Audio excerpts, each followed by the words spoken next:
Hello and welcome to another episode of Podcast 572. As always, I'm your host, Kyle. I'm joined by my two friends, Dan and Matt.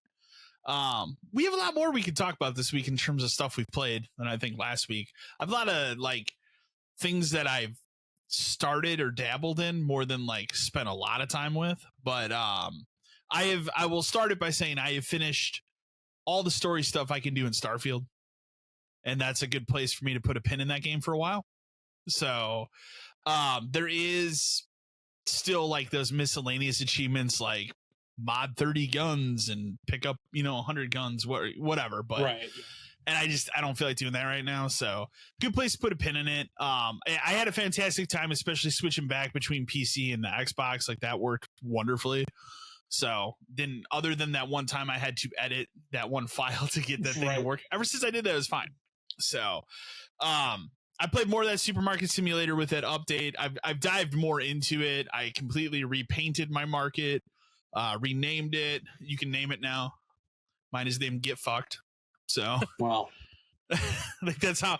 But I think yeah. But you know what? I think when you work retail, that's how you feel after a certain point. Yeah, so I felt it was appropriate. Well, no, I have worked in a supermarket, so yeah, I do. Yeah, I feel at some point the name was appropriate. These people aren't going to stop from coming in. So, but I've done a lot more with that. They have new display cases and stuff, so I've got to kind of experiment with that.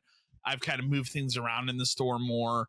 I redid the flooring as well, so the flooring's completely different. It's too bright now because I put down a white tile, and I didn't think about that. And I will also say whatever they did with this latest patch, they upgraded all the visuals, and it runs better.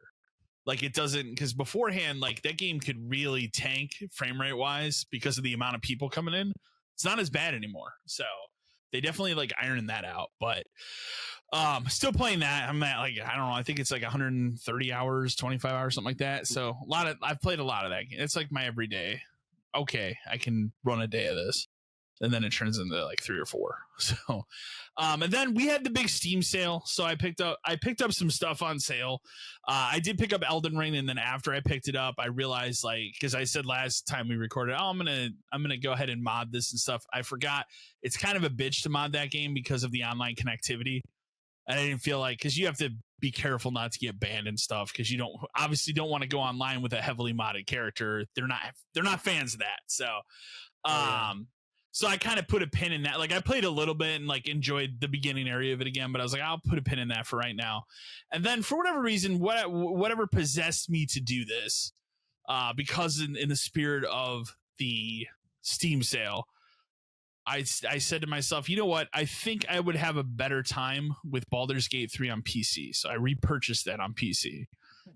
And I will say I've had a better time with it on PC. I am taking it very slow. And you have to realize, I'm not a D&D person. I've never really played D&D before. So, a lot of those concepts are super foreign to me. And I think at the time that I sat down to play it, I wasn't in the mindset. Pissed off at the dice rolls and all this stuff. No, I was pissed off at the saving throw thing, because I'm the fuck is this trash? I'm trying to run around here and I can't. Core mechanic. And and I'm I didn't understand that concept. So now I'm just you know what? I'm going to sit down. I'm going to put it on this easy difficulty, and I'm just going to learn how this works. And so I'm still in the beginning area, but I'm having a 100% better time with it this way. And I will also say it plays fine on the console, so don't let that deter you from playing it there. But there is something special about playing with a keyboard mouse, I think, that really kind of helps that type of game. So I'm having a lot of fun. I try to play an hour of it a day. So if I get the opportunity, and I'm just going at it slow, but I'm really enjoying what I've played of it thus far. The other thing I repicked up during this wasn't a Steam summer sale, but this was the Xbox sale, because all the storefronts are having sales right now. Because that update came out, I tried for Dragon's Dogma 2. They put out a trial. So I took a look at that to see how that 120 hertz thing, it actually does fix the game if you have a TV that can do that. So it's not nearly as terrible. So I ended up getting that there. And at some point I'm going to run that there. The reason that was what I was going to start after Starfield.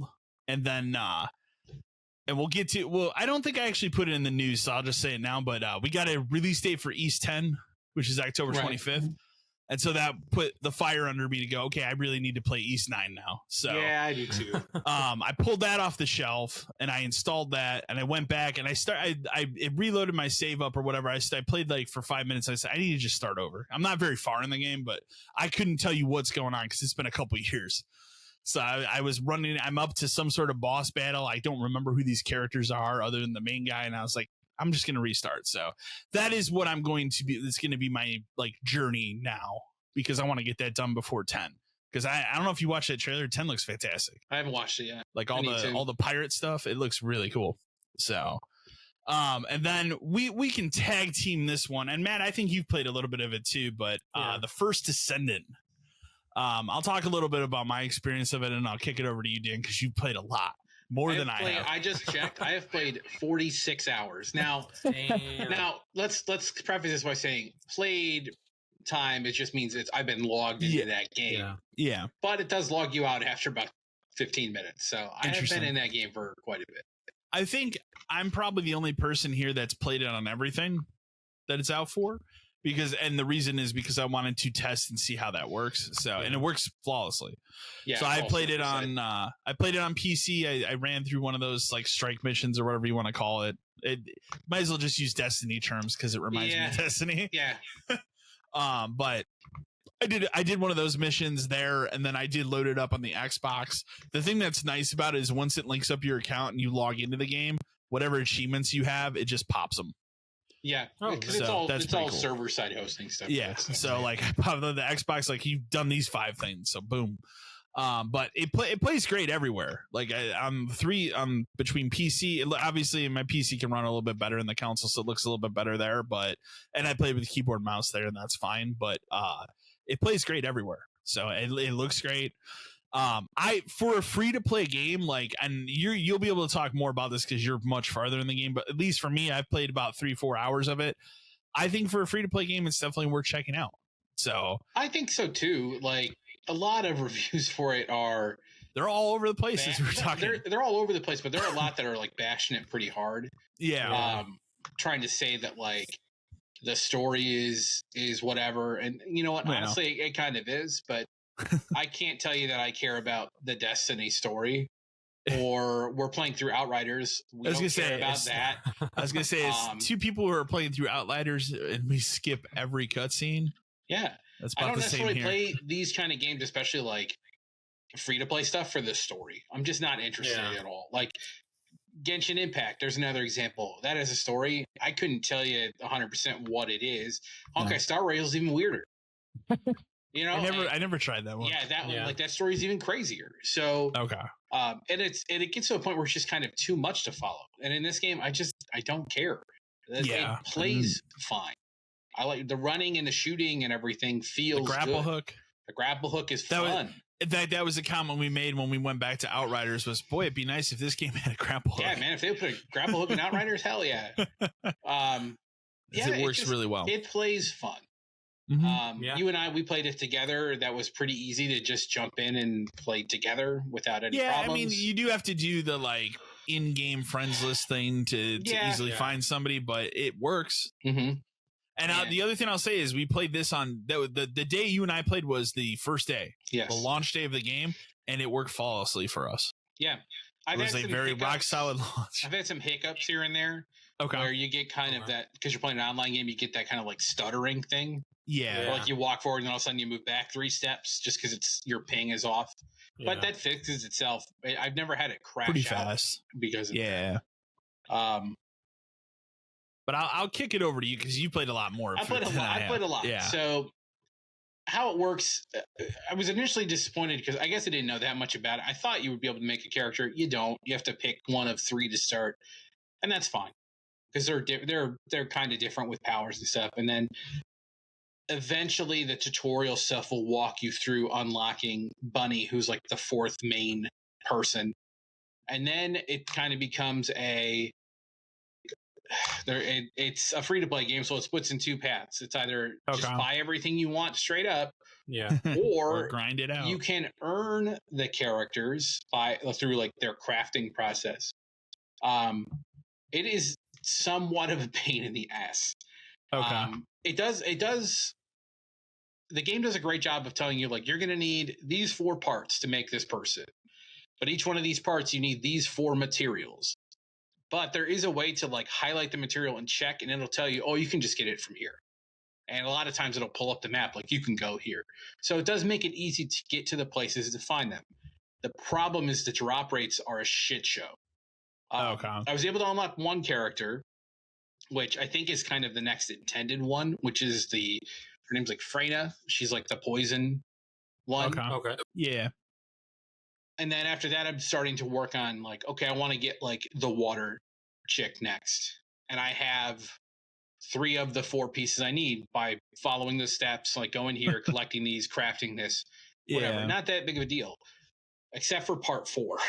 So there are the gameplay loop of the game is to go through an area, do all these missions, do essentially what's like a dungeon at the end, and then fight a boss, like a giant. They're called colossi. They're like giant robots. Yeah, that's the gameplay loop, and then you have to kill this boss to move on to the next thing. So every time you kill a boss, there's a thing that shows up when it's dead where you can use this thing to unlock an item you've gotten from someplace else. So the part where I'm stuck at now is, in order to get the item, I have to go play a wave-based like thing where every 6 levels or so you get a potential to get this thing as a drop.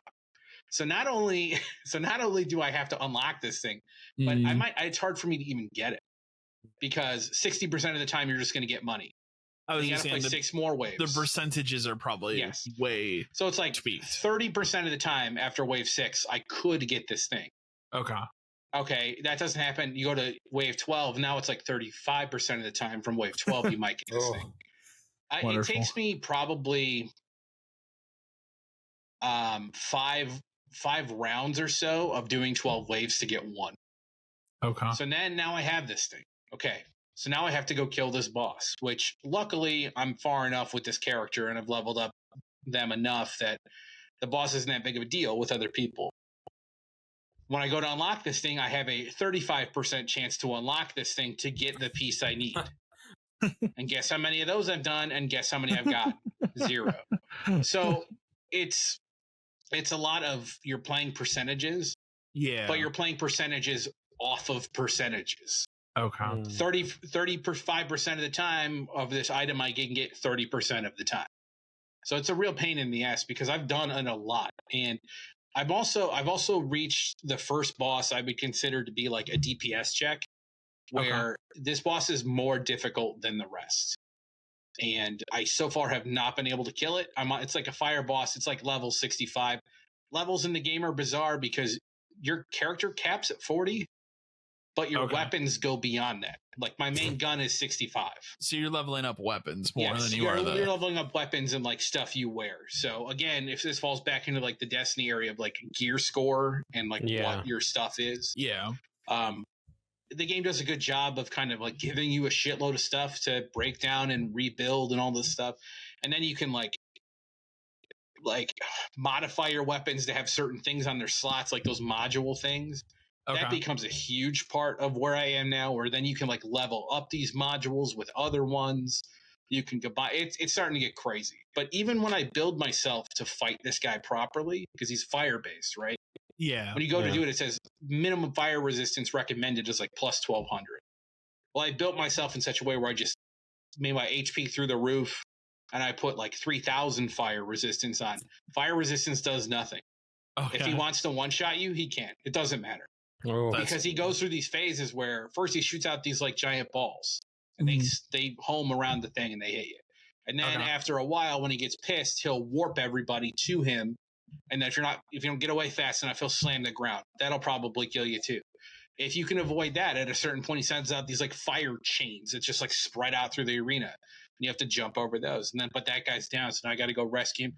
It gets kind of chaotic because sometimes you'll get people who don't know what they're doing. Yeah. And you can kind of tell right away if you're fucked or not. But I still have not beat this boss.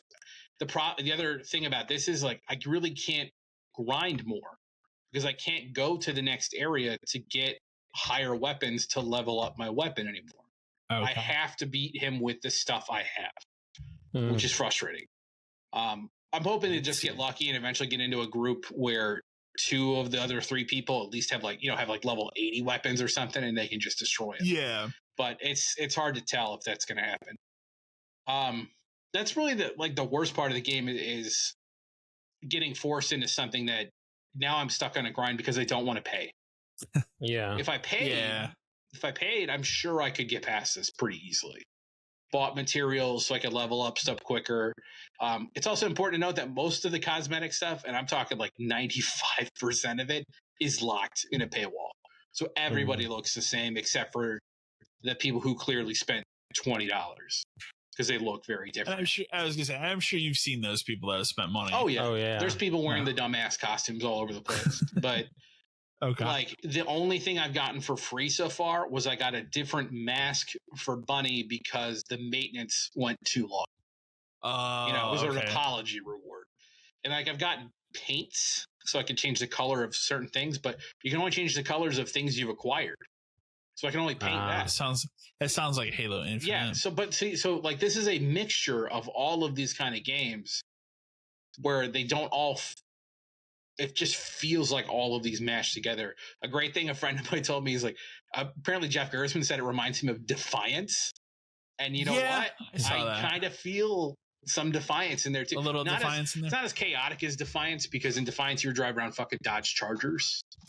I forgot about that. Remember that? That was like a pre-order bonus because the guy in that show had that car. Yeah, it's a weird game that like I am hooked on because I like the shooting and the way it feels, and I haven't finished the quote unquote like story yet. I have 2 more areas to unlock, and I have three colossi left, and then when you're done with that, it flips over, and then you can fight them all again on hard. So like there is a drive. Considering you put like 45 hours into it, I mean that's for something that's free. You've put no money into it. That's pretty good value. Yeah, so, and I don't plan on putting any money into it at all. Just because if it's a game I like and it's it not doesn't Supercard. Right, it's not, but it doesn't feel predatory. Supercard doesn't feel predatory. I can get these cards.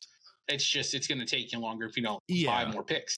In this game, since I can't just earn these cosmetics, there's no possible way to earn premium currency in this game, then I'm not interested. Yeah, like you can if you buy the battle pass, it's like 500. I forget what they're called. Credits. I think it's $10 is what it equals or something. to. But you only earn $350 out of it. Oh. So if I'm not going to earn enough to buy the next battle pass, then don't give me any. Like I don't. That's not what I'm buying. No, that's kind of. And I'm like level 18 on the battle pass just from not even trying.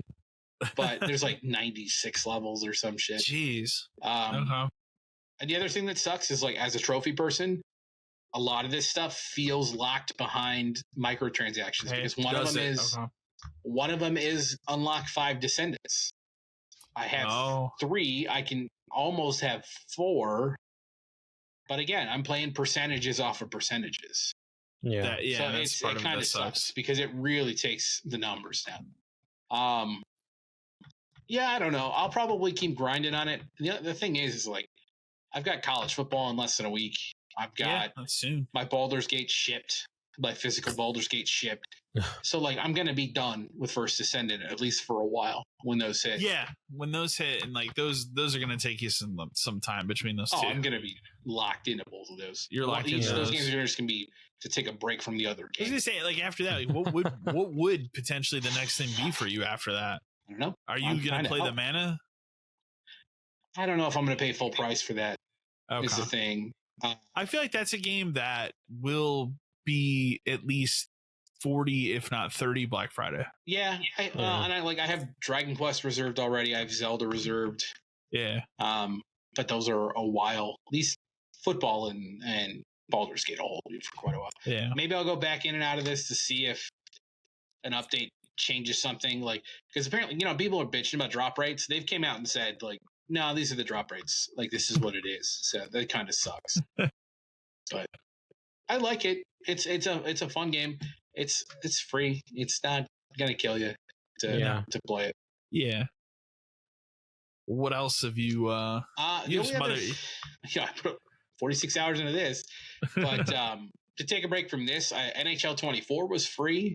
That was a plus game this month, right? And I think I remember adding it. Yeah, I haven't played a hockey game in probably. I haven't played 10 one since years, probably 13. I want to say. Yeah, around that era. 11 and 13. Yeah. Blades of Steel for me. Okay. Wow, shit. Almost 40 years. Yeah. Yeah, like I like it. It's fun. It's I was gonna say, you didn't pay for. I mean, well, you have a subscription, but I don't think I ever would, just because like I'm not as into hockey now as I used to be. But yeah, as someone who enjoys hockey, like it is a fun game to play. What I really like the most about it is like the presentation and how in depth it goes into like a franchise mode. Because one of the modes in the franchise thing is make your own franchise and then just try to build your way up to winning a cup or something. And it's very well done with creating the franchise. It's not just like, oh, put your name in and pick colors. Like you can do that, but then you can design the uniforms every way. And like the graphics work out really well. You can design the ice.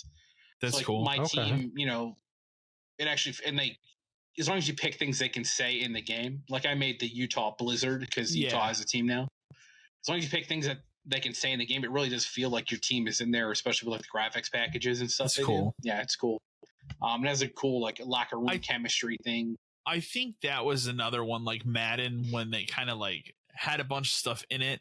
And then when we got to the like Xbox One, PS4 generation, they stripped a bunch of stuff out and then started slowly adding it back. This feels like we're at the point now where there's a lot in it now. Yeah. It has stuff that I wish the show would have. Because like me, I play the show all the time. I play it every day. It has stuff I wish the show would have. I wish the show would give a damn as much as this game seems to. Because the show doesn't. The show gives more of a shit about cards and making me buy cards and all that stuff. So you're telling me EA cares more about hockey than they do about Madden at this point?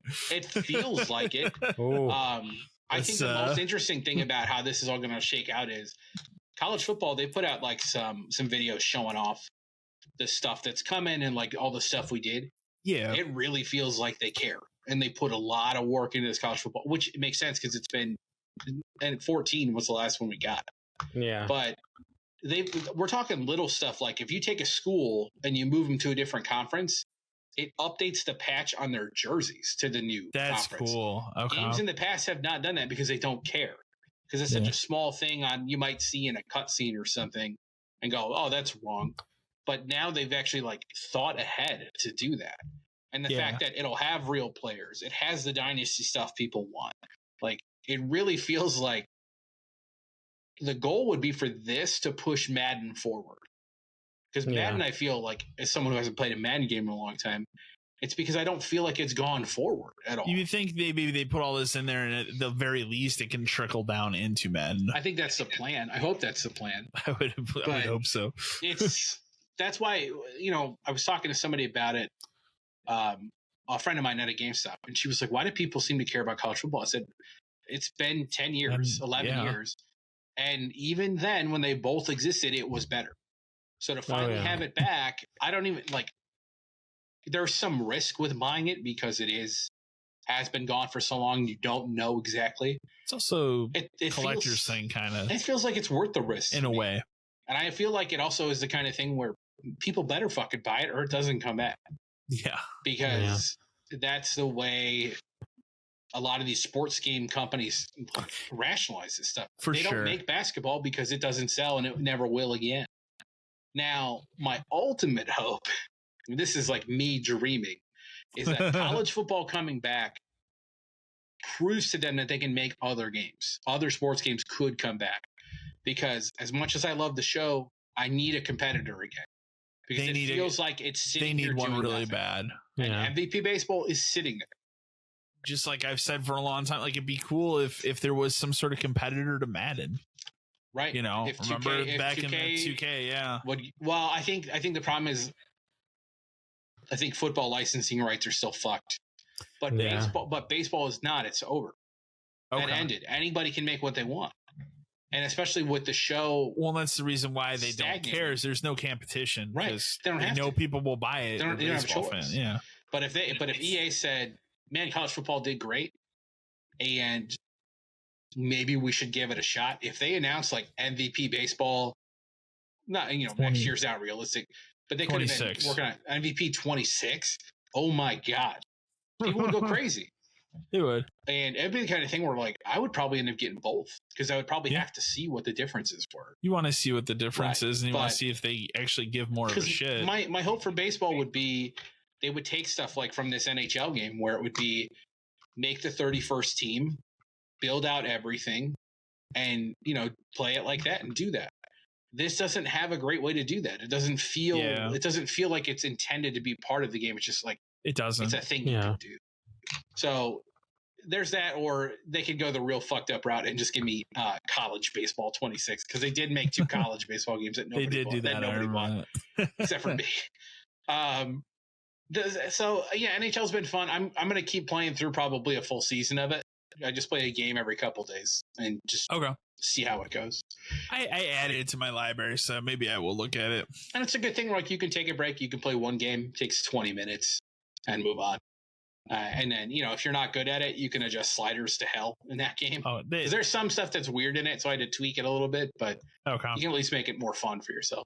That's cool. Yeah. And then the last thing I really played was I played about an hour of Zenless Zone Zero, just the new Hoyo game, because I did hit the wall in Honkai Star Rail to the point where it got to the point where I'm just not interested anymore. So what is the gist of this one then? Like, what is it?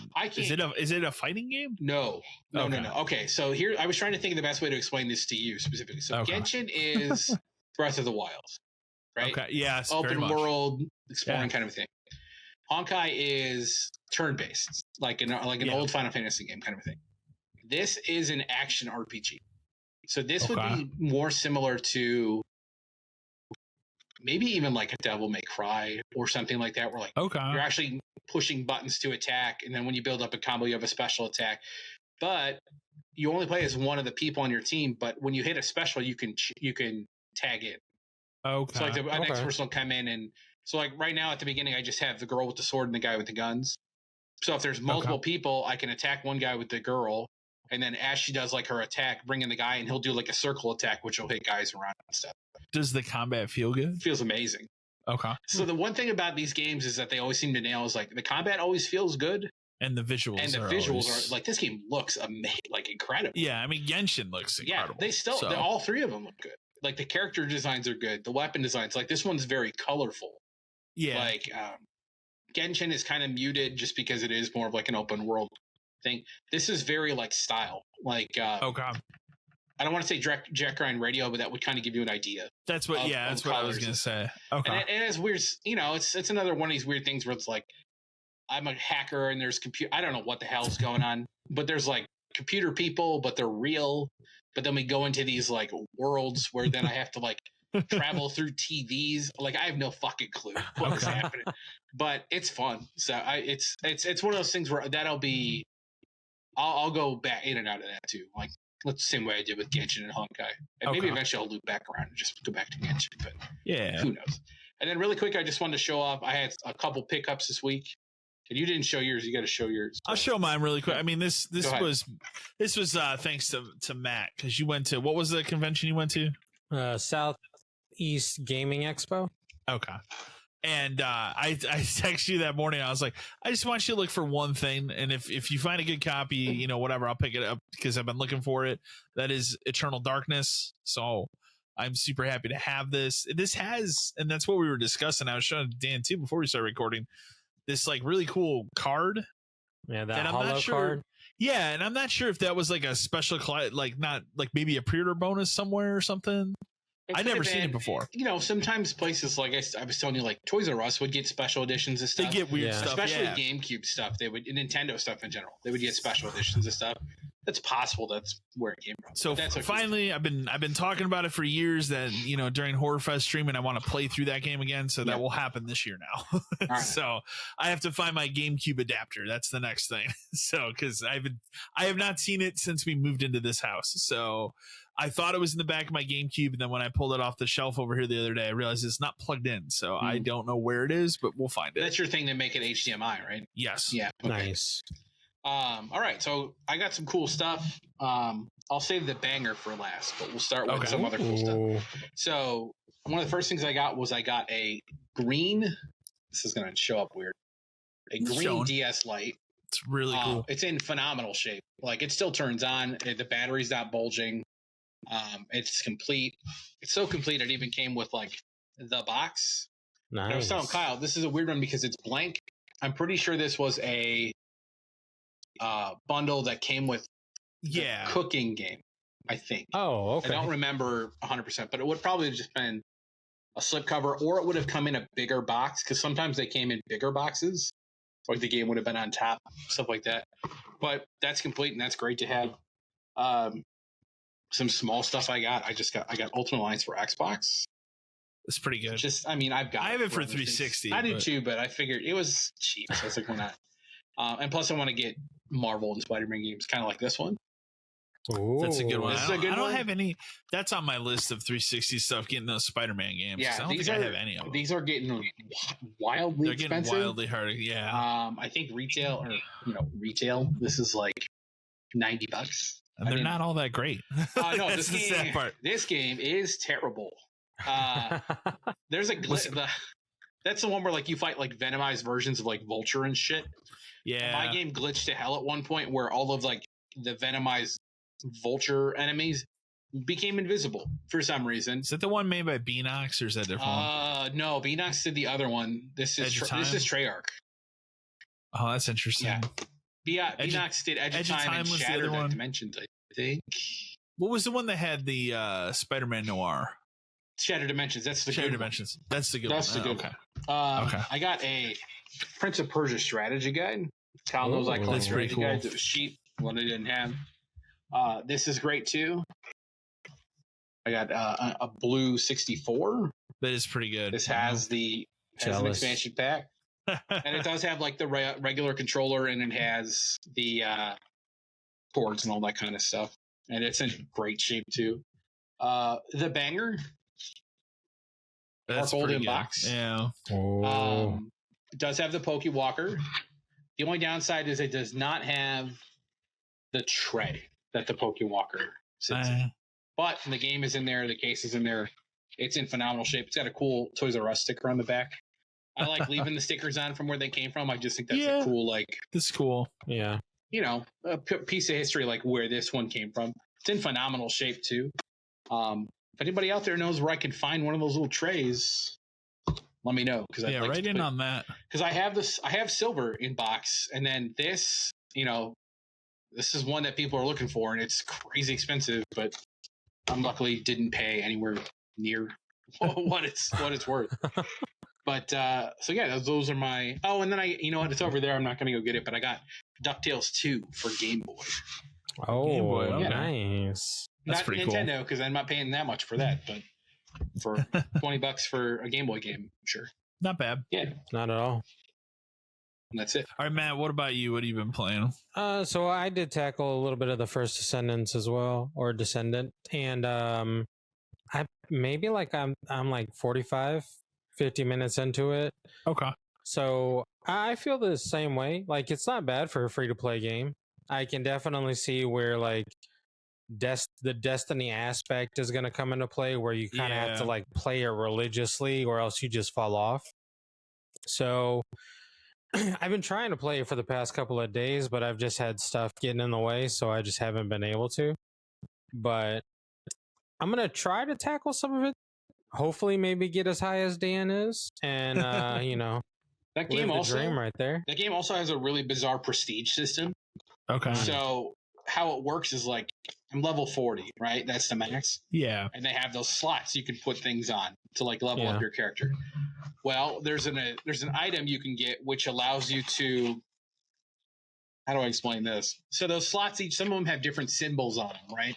Okay. And the symbols match up with some of the modules you put on. Oh Lord! Okay. Yeah, it's ridiculous. Wow. But if you put a module on a slot that has the same symbol, it costs less. So if it would normally cost 6, it costs 4. So you can put on more. What you can do is, with the special item, you can permanently attach a symbol to one of these slots.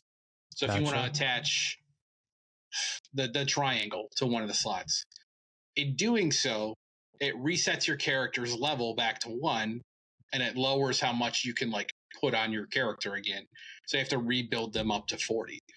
It's a weird system, again, considering character level really doesn't matter a ton. Yeah. But I guess it's just there to make sure that you keep playing the loop. But guess what? Earning one of those items to do that, almost fucking impossible unless you pay for it. That sounds about right. It's dumb. Well, maybe I won't play anymore. We'll see what happens. It's still fun to play. So, I did that. I played some more Dave the Diver, of course. I can't remember if I talked about the last time with the whole Godzilla DLC. Last time you talked about Godzilla. Did I say that you actually fight as Godzilla?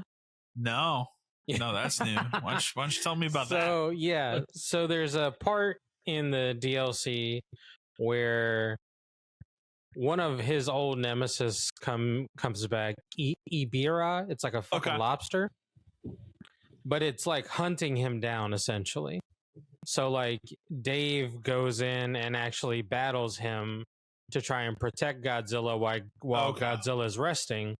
Yeah. And after you finish that boss battle, you go to the surface, Ibira pops up, and then Godzilla pops up out the water right after him. And then there's like a mini game where you play as Godzilla and you have to beat Ibira to, vanquish him essentially. It's it's actually pretty fun. I'm not gonna lie. It's a pretty fun little game that you get to play. That's cool. It's cool to play as Godzilla too. Let's see. I have opened up now a new branch of the sushi restaurant. So you're not only taking care of the current branch you have, but you're actually like having to hire staff to handle the second branch of this franchise. You can't be in two places at once. So. Exactly. Okay. So it's interesting because like my branch right now, the main branch is doing well, but the other one is not doing so hot. So like I need to rearrange stuff there. Can you go work at the other branch if you want to, or you just maintain it? No, you just maintain it. Okay. Or at least I think I haven't attempted to. Who knows? Maybe that'll change. Like, I have no idea where this game's going. Like legitimately, like it's getting better and better the more I play. And like I just unlocked what they refer to as like the glacial era or area, which is like super like cold, and you have to get like a special diving suit to go there.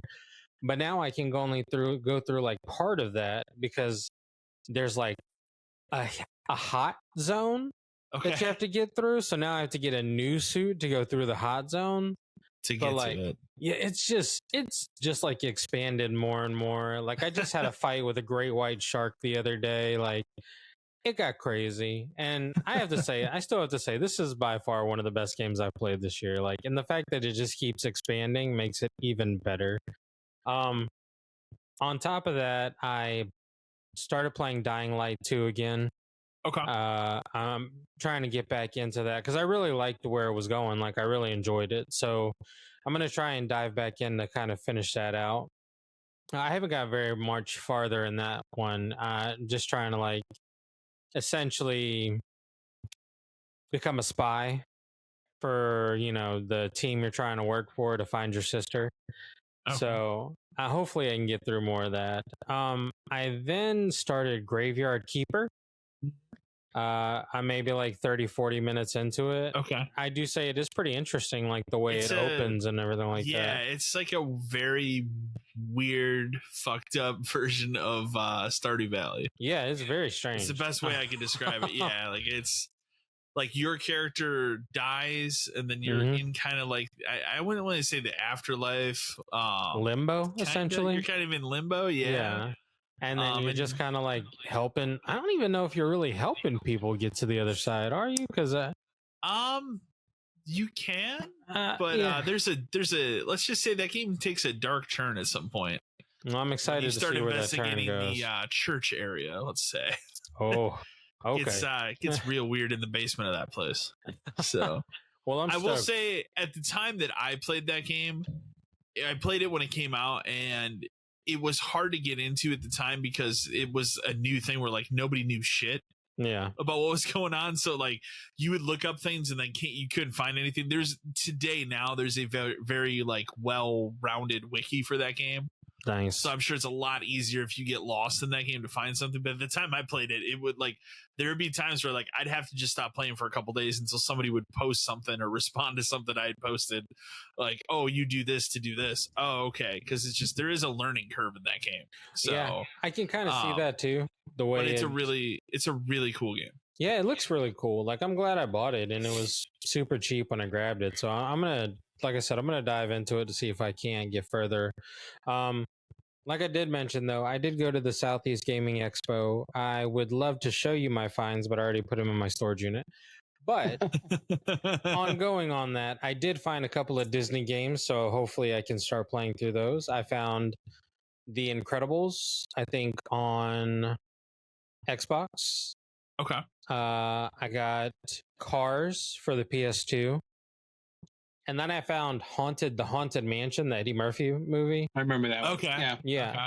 That game, which is cool because it has inside of it the ticket for the movie too. Oh, that's good. So I was like, that's pretty dope.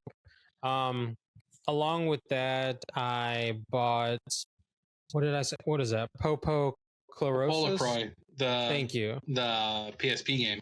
Yeah, and it looks really cool. So I'm kind of excited to dive into that whenever I'm able to start playing those again. I then found Naughty Bear was one I was looking for, and I found that. Did you get the regular or the gold edition? I got the regular. That was the only one I could find. Okay. And I had to say, like, this expo's blown up a lot since the last time I went there. Like, it's in a whole different area. This reminds me of the one that we go to. Mm-hmm. Yeah, it's gotten so much bigger, and there were a lot of like special guests and stuff there. I didn't really bother like talking to anybody or looking for anything. It was just there was a lot more vendors that it was really hard to like get through to actually look around. And the downfall is, well, it's not a downfall, but I had my kid with me. And so, like, I had to keep my eyeball on him while trying to look for other stuff. And he's got, like, the attention span of, like, fucking fish. So, like, he was looking for Pokemon cards. So he would see a Pokemon one and he'd run off. And I'd be like, hey, come back. Like, you can't just abandon ship on me, dude. So, but with that, I found Naughty Bear, which I was cool. I really wanted to pick that up. And then, at the same booth where I found Eternal Darkness, I found was Splatterhouse. Yeah, that's a good find. That one, I have that one too. That it's not like a super expensive game. I mean, it might have gone up, but it's uncommon to find it now. It was $60. Okay, when I got it. So it's probably gone up since I got it, but yeah, like it's an uncommon one. Like, you don't see it every day. Yeah, and I really wanted to find like the older copies, but of course, like the Genesis era. Yeah, those are going to be really expensive. But not only that, I couldn't really find it. Like, a lot of the games people had on their back were just stuff that I really wasn't interested in. Like, I'm really shocked I came across Eternal Darkness because I looked at all the vendors when I was looking through all of their GameCube stuff, and a lot of them were just like basic, normal stuff. Yeah. So that was like when we were looking for it too. I found that one in the one booth, and that was like the only one we found the whole time. Yeah. Yeah, and like I forget, was like the disc looked a little iffy or something. There was something wrong about it where I was like, when you're paying that price, you want it to look good. So yeah. And the only reason I stopped at, like, this was one of the last booths I stopped at when I found that. And I wasn't even like I was trying to like look through everything because he had a lot of Yeah. Dreamcast stuff, and I was really excited about that. But ultimately, nothing that really sparked my interest. Like I was thankful that it wasn't just like sports titles. 2K, Right, Yeah. 2K stuff, because that's what I saw a lot. Everybody who had Dreamcast stuff had 2K stuff or like some type of sports game, and I was like, well, this is a bust. And that was the only one I saw that actually had like games that weren't that. So that's what stopped me in general. And I was like, just looking down, and I saw that Eternal Darkness, and I was like, it was ironic that you messaged me because that was the booth I had just walked up to when I got that. Yeah. And I wouldn't have got it, but that card is what really made me look at it more. Yeah, because I was like, I've never seen that. I don't know anything about it, so that's why I was like, you know what? I'm tired of looking for this damn game. So yeah, and every good copy, let's do it. Yeah, and like I said, when I googled that card, like there's one for sale on eBay, and that guy wants $20,000 for that card. Which what? Come on, Yeah. like really, guy, what are we doing? What is that? But yeah, he had Splatterhouse. He had a bunch of really good stuff, and I just at that point I had blown so much money on other things that I was just like, all right, I got to be mindful about what I buy here. So I'm hoping maybe next year. I think next year I'm gonna tell my older son that I'm gonna make him sit that one out, and I might go that one by myself. Well, at least without him, because then I can focus on my eyeballs and looking for stuff for myself.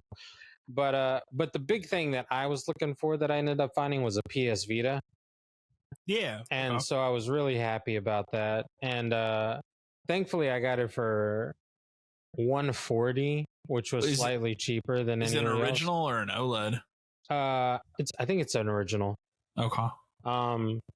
It's nice. Or was it the OLED, or was it the OLED first and then they made it without the OLED? I can't remember. Maybe that was what they did. Maybe so. Okay. I can't remember. I feel like had one at one point. Yeah. Yeah, I feel like it's the original. Vita was a really good system. Yeah, I really like it. I loaded it up and I started messing around with it, and I really I need to sync it to my PS3, but then I have to go back into my storage and pull out my PS3 and all that. I don't know if I want to do all that, but I might do that just in case the system shuts down or whatever. But yeah, all in all, the Southeast Gaming Expo was fantastic. It was really nice to just see a bunch of vendors who actually had a lot of stuff, and it wasn't just kind of the same recycled stuff. There were tons of handhelds too there, so I was almost tempted to buy like some more, but again, I had to control my spending because I wanted to walk out with some type of money. But all in all, great. If you do get the chance, if you're in the area and you get conventions like that, just take the opportunity to go. It's just really cool to like see some of the stuff, some of the vendors people bring, and just some of the stuff that people have, But that's me. There's always unique stuff too that you don't see every day. Yeah. Like a lot of the artist people. I really like that. That's cool too. Yeah, we always get I like to see like the stuff that people like 3D print, like how now we talked about. We got those little signs. Yeah. Last time, I've got like Final Fantasy pins and stuff there that people have made, which is pretty cool. It's just not for me. I like to go on those shows because I like to. I like to remember all that stuff because when I worked at Game Crazy and stuff. Like I saw all of that stuff. I was there when GameCube stuff was new and coming out. Yeah, man, with the fortune I could have made, but. Well, and then it's fun too, like, especially when you run across some of those booths where they have a lot of that old marketing stuff. Yep. Yeah. From that era. So got a lot of that stuff in a closet in my basement. Yeah. So, that does it for you, Matt. Yep, that's me. We can kick it over to news here. So, there's a little bit of news. This week it wasn't as crazy of a week. There's one like really big thing that we'll get to that people are talking about. I'm sure we have a lot to say about when we get to it. But the first thing we'll start with this week, we have a couple things from Capcom. The Capcom once again trolled people. Was the 25th anniversary of Dino Crisis the other day, so they posted like that. I think it's the original Japanese box art with the bloody T-Rex foot. Like, hey, remember Dino Crisis? Like, just fucking do a remake of the game. I don't know what their priorities are or their plans are for any of this stuff anymore. I don't either. Yeah. But speaking of Capcom, let's talk about the hot news because we can now talk about it.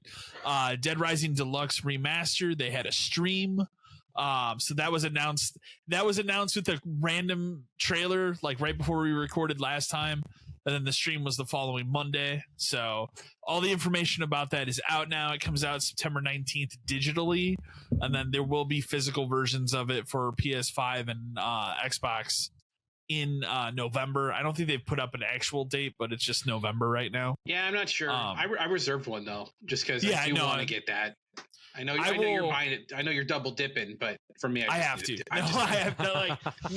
I'm super excited about it. So like the amount of work that's gone into it. And they even said in this, because they interviewed different developers and stuff that have worked on the project. Some of them are people that were there when the original came out, and they've said like one guy said literally, I don't even know why we're calling this remaster. It's more of a remake. It does look like one, yeah, and it really looks like it. So it's done in new version of the MT framework in addition with the re-engine. So that's why all the lighting and everything looks incredible. They obviously we already know this, but it is a different voice actor for Frank West. They've redesigned his face. Actually, the thing that's funny about it is like I don't dislike his redesigned look. I think it looks fine. I think it looks fine. Yeah. Makes sense for his character. The voice acting, it's whatever to me. But like all the other characters you remember are there. They all look great.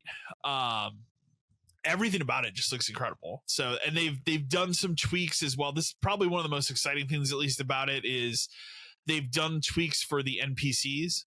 So there's no longer a 8-person limit. Remember, one of those infamous achievements is you have to not only escort 8 people, but I think it's 8 women. 8 women at one time. Yeah. And I'm very curious to see if it's the same original achievement list or if they make a new one. That's the other part of it that I'm interested in. Oh, yeah, I wonder because it depends on how some of the quality of life updates work, I guess, would change how some of that stuff would work. But they've reworked how NPCs work, so they're supposed to be more responsive this time now, which, I mean, if you're going to go back and remake this game, the whole project is like the best case scenario you could hope for a remake of Dead Rising. Yeah, because it seems like they give a shit about it. It's not just a quick copy paste. It's a higher resolution. Here you go, which is kind of what they did, in 2016. Not that I dislike that version, but this is really cool. So everything about it, super super excited. September 19th is when it's out digitally. Like you said, Dan, this is one I will double dip on because I can't wait till November. No, I know. It would burn in me if I had to wait that 2 months while I can see other people are playing it. So I'll be playing it right away. Very, very excited. I wish it was a week earlier when it was my birthday, but hey, here we are. I put this in here just because it's weird that I mentioned this the last time we recorded, but that Starfield mod I was talking about that was going to add locations from Skyrim and Oblivion and Fallout is not happening now. That person canceled it. I decided due to lack of interest. So again, it once again goes, and I think lack of interest I understand a little bit, but I also think it's because there's all that scuttle going on with the Creation Club, right? And so I'm sure that probably factors into it. Official mods and stuff kill a lot of that stuff. It is a bummer though, because it really looked like a cool idea. So for mods, I've seen other crazy mods. Somebody modded the Millennium Falcon in there as a ship you can get, which is pretty good. But yeah, that was a little bit bummer. I laughed at this. I threw this in here. Exoprimal is dead a year after launch. They're not going to do any more content for that game. They made it longer than I thought it would. Yeah, it did. I think I played like the demo if we talked about it a year ago, and then I just wasn't. Yeah, I wasn't into it. Creators of Yakuza, or now known as the Like a Dragon portion of Yakuza, have come out and said that the next game that they do in the Like a Dragon series will be a surprise to players. Sure. I don't know if that means they're going to change the genre of it again, or like nobody knows. That would be crazy if they somehow made third game in this series that is somehow different. That'd be really fun. What could it be though if they were to do that? Clue. That's the thing. Like, it was a beat 'em up. Now it's an RPG. What could they do? But we have no idea. And it's going to be a while before you see what that is. So, because 8 just came out. As we continue, to discuss Embracer Group, and their failures. They have shut down another studio. That this time the casualty is Piranha Bytes. You might know them from making the Gothic series, the Risen series, which I actually like Risen, and Elix, which I randomly own. Yeah, I randomly own both of those, and I've never played either, Elix 1 or 2. So the one that I played the most of was Risen 2, which was like the pirate one. I remember you being into not a bad game. Never played 3, but not a bad game. I should have put this up at the top, but Capcom, one of the other really cool things about the Dead Rising remake, it's going to have all the same licensed music in there. Not that there was a lot, but there's the specific song you want to hear when you see the convicts in the park. Oh, yeah. And that will be in the remake, so which is awesome. Nice. But we can dive in, because this is where we're going to spend most of our time in news. Why don't we dive into the big news story of the week, which is, as we predicted, and I think we predicted it. We definitely predicted it before E3. Yeah, we've talked about it a bunch. Like, is this something that's going to happen? Kind of a thing. It was more of a when is it going to happen than if it is going to happen, at least in my opinion. But the Game Pass changes and price hikes are hitting. So we have all of the details of that. We did have some emails. I'm going to read those first, because we did have write-ins on it. And I'll say people aren't happy about it. So shocker. People are not happy about it, and we'll get into that. Bob from Oak Park, Michigan. Hey guys, what do you all think about this Game Pass price hike? Seems like it's only natural after acquiring ABK this was going to happen. What gets me though is the day one exclusion. I don't have Game Pass Ultimate, just the console version, because I don't have a gaming PC. But now with that change, it's forcing me to move upwards to Ultimate if I want to continue to play day one releases. What a joke. To me, this is as bad as Amazon taking ad-free streaming away and charging an extra $2.99 a month for something you already had. It's a punishment. It's making me reconsider Game Pass and Xbox altogether. Then the other email we got, this one comes from Kurt from Cincinnati, Ohio. Hey guys, boy, it really seems like Microsoft was riding high for the last month only to once again stumble. Kyle's analogy of stepping on a rake is perfect. This Game Pass stuff is wild. Changing that day one release rule to a specific tier just convolutes their already mixed messaging. This company can just not catch a break. So they're changing the pricing structure. That part of it, to me, I don't think is that huge of a deal. It's $3 more it was bound for to Ultimate. Happen. I would say this is the price for Call of Duty. The Activision money has to be made up somewhere, and that's where they're going to start with it. That's the part of it I look at and I go, okay, I understand that portion of this. And the thing, I'll be frank, is like, as someone who has had Game Pass since day one, when it was announced, when it came out, I've never paid monthly for it. If you just take 5 minutes and do a little internet research, there's ways to get around that. Now, I will say they are changing that again, which is important to note. So right now, you can stack up to 36 months of time. As of September 12th, when these changes go into effect, it'll be 13 months. So they're slashing that more than in half. Yep. The other weird one, and I put this in here, this came out today. This is a weird one because I do know people that do this, and this does suck, but it seems like they, at least from some of the wording they changed, they're going to be removing the option for people to redeem rewards points for Game Pass time, which is a bummer. I get it, because there's probably a way in there to, if you earn enough points, you're just you're never paying for it. Yeah, exactly. Yeah, I kind of get that. I think they want it to be actual like revenue they bring in and not rewards or anything like that. Yeah, exactly.